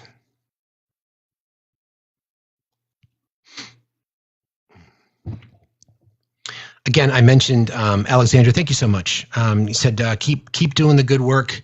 One of my favorite lives. And thank you for believing and supporting women. Thank you for saying that, Alexandra. I appreciate that. Kelly, thank you so much for your $5. I really appreciate you. Thank you everybody for your donations today. I appreciate it. Listen, I don't. Again, I can never speak for any marginalized community. I can speak in defense of and in support of and to be an accomplice with. I'm not the arbiter. I don't get to claim to be an ally. That's not up to me. I don't get to make that. I'm not the arbiter to determine whether or not I'm a good man or not. I don't ever advertise that I am. I just allow the work and everything else to speak for itself. The issue here, though, is that there are millions of people in our country cheering on that shit. Like cheering it on, celebrating it. Sign me up. These communities that are popping up in rural America. Well, I forget what they're called, like pure towns or something like that. Somebody probably knows. Ascribing to the same theory. That there are millions of men in our country that do not want women to have a voice. And there's millions of women in our country that are agreeing with it. I can't fix that. I want to. I can't fix that. All I can do is remind each and every one of you who join us every single day of what's at stake. This is what's at stake here. Okay? It's not about it's not, to me, this should not be political.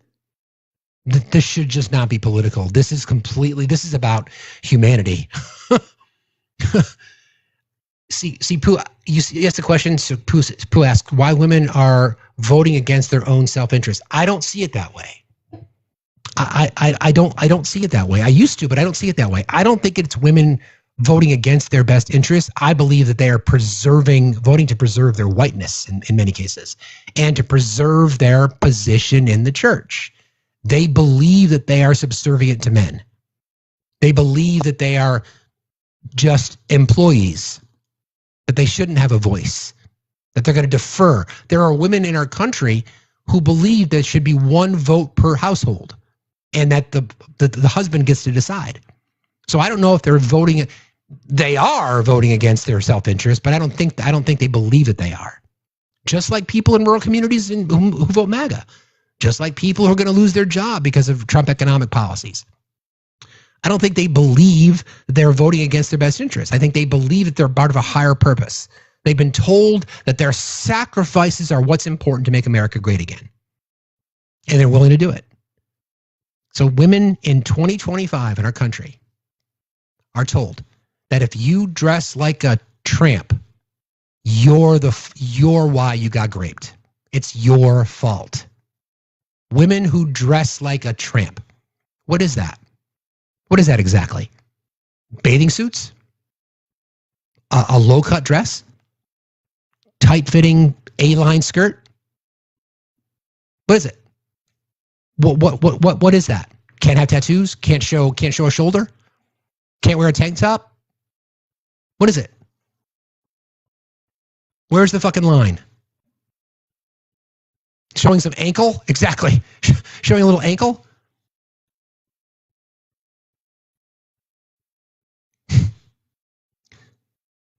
The crime statistics of crimes against women, overwhelmingly so, perpetrated by white men, and it's not even close. And I bet if you had conversations with some of those white men, you'd find out where their opinions come from.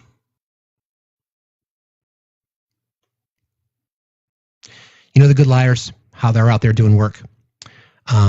I really respect what they do, because they go to spaces that are I wouldn't say are non-friendly. So here's an example, and this kind of speaks exactly to what we're talking about here. Okay, this is real quick. Where do you get most of your news? Off of Newsmax, and then I do my own research, like with InfoWars and all that. Oh, InfoWars. And that's X22. Alex Jones. Yeah, yeah. Alex Jones has proved to be right on spot with a lot of his stuff. Like with Sandy Hook, that was all a setup.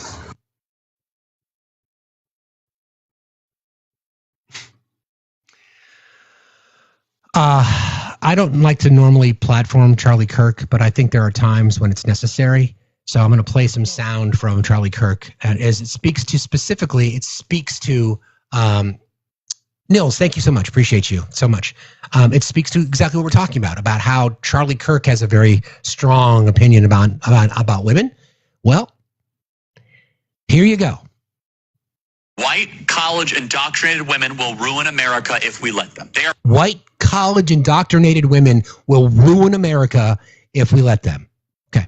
Brainwashed. They are completely indoctrinated. The worldview that is being uploaded to young women on a daily basis is hyper narcissistic, hyper selfish. I am the only one that matters. Who are you to tell me how I should act? And it makes them miserable. I do not know how to solve this problem. I am open to suggestions. So, white, college-educated women are the destruction of America. Now, if I'm going to be objective, it's all white people until it's no white people. Okay? Right? But his take is about women in general. So, ladies, does that make you angry? It should. And I want it to. Whether it be from Korea, the 4B, whatever that might be. And I've talked about this before, and we're going to do a live on Friday The topic's going to be why don't men listen to women? And it's part of it. We're going to touch on a lot of these factors, but the loneliness epidemic, the male loneliness epidemic, is self-inflicted. It's because of shit like that. It's because of shit like that. I am not asking to, I have no expectation that somebody would consider me safe. In fact, I would go into every conversation with someone who I don't know, in particular a woman, the expectation, making the assumption out of the gate that I'm not safe, because that's what you should think. Let's be real. You should think that. You should, because you don't know if I listen to Charlie Kirk. You don't know if I attend church. You have no idea. So you have, you out of your own preservation, you should go into every conversation with a man, assuming that they're not safe. You should. And I would encourage you to do so, quite frankly. The issue that we have is that is justified. that is absolutely justified, right? When you get people like Pete Hegseth, the Secretary of Defense, who's got numerous allegations of violence against him. Numerous. And he prescribes to the theory that women don't matter. Let's call it what it is. It's beyond just women not having the right to vote. He prescribes to the theory that women don't matter, that they are property. They are property. They are possessions. It's ownership. I'm going to tell you what to wear. I'm going to tell you where to go. I'm going to tell you who your friends are. I'm going to criticize the way you look. I'm going to criticize the way you cook. I'm going to criticize the way you keep the house. I so wish that my mother were still alive in this time. I so wish, because I would love to hear her opinion on all this shit. Because my mom defined feminism. College educated, doctoral degree in education. Like she was it. And she was an oddity at that time. You know, that was not, you became a teacher or a housewife or a secretary, basically. And to pursue higher education beyond that, to get her doctorate degree in education, was unheard of. My dad was cool with it, he was before his time. He was totally cool with it. He respected that, but my dad was also an abuser. So there's that, right? So can you imagine the work that our moms and our grandmothers did, and then to see where we are now, to go backwards? I don't know.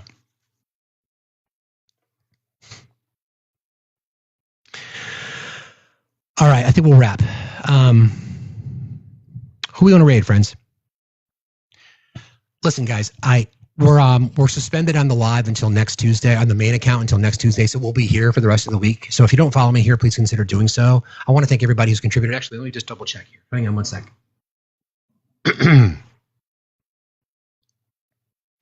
I got Kelly, I got Alexandra. Thank you guys, you're so kind. Appreciate you very much. And Nils, need help to subscribe. I can hook you up with that. Thank you, Nils, for your $10. I appreciate you very, very much. And let me just check over here.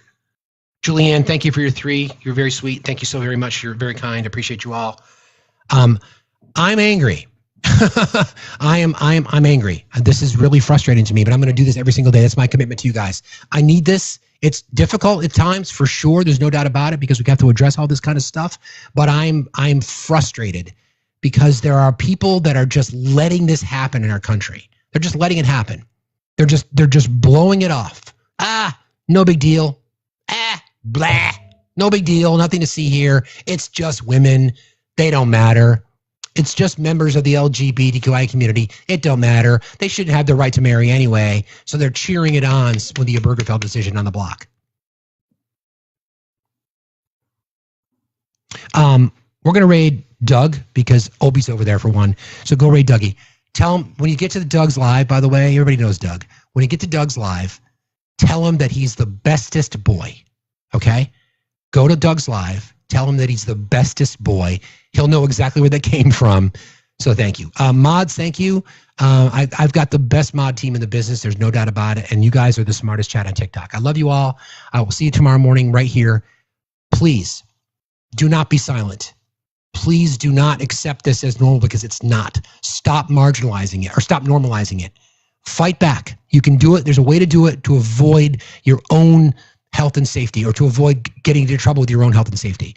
I love you all. I appreciate you guys very, very much. Thank you for being here. We'll see you tomorrow morning, 8 o'clock Eastern time.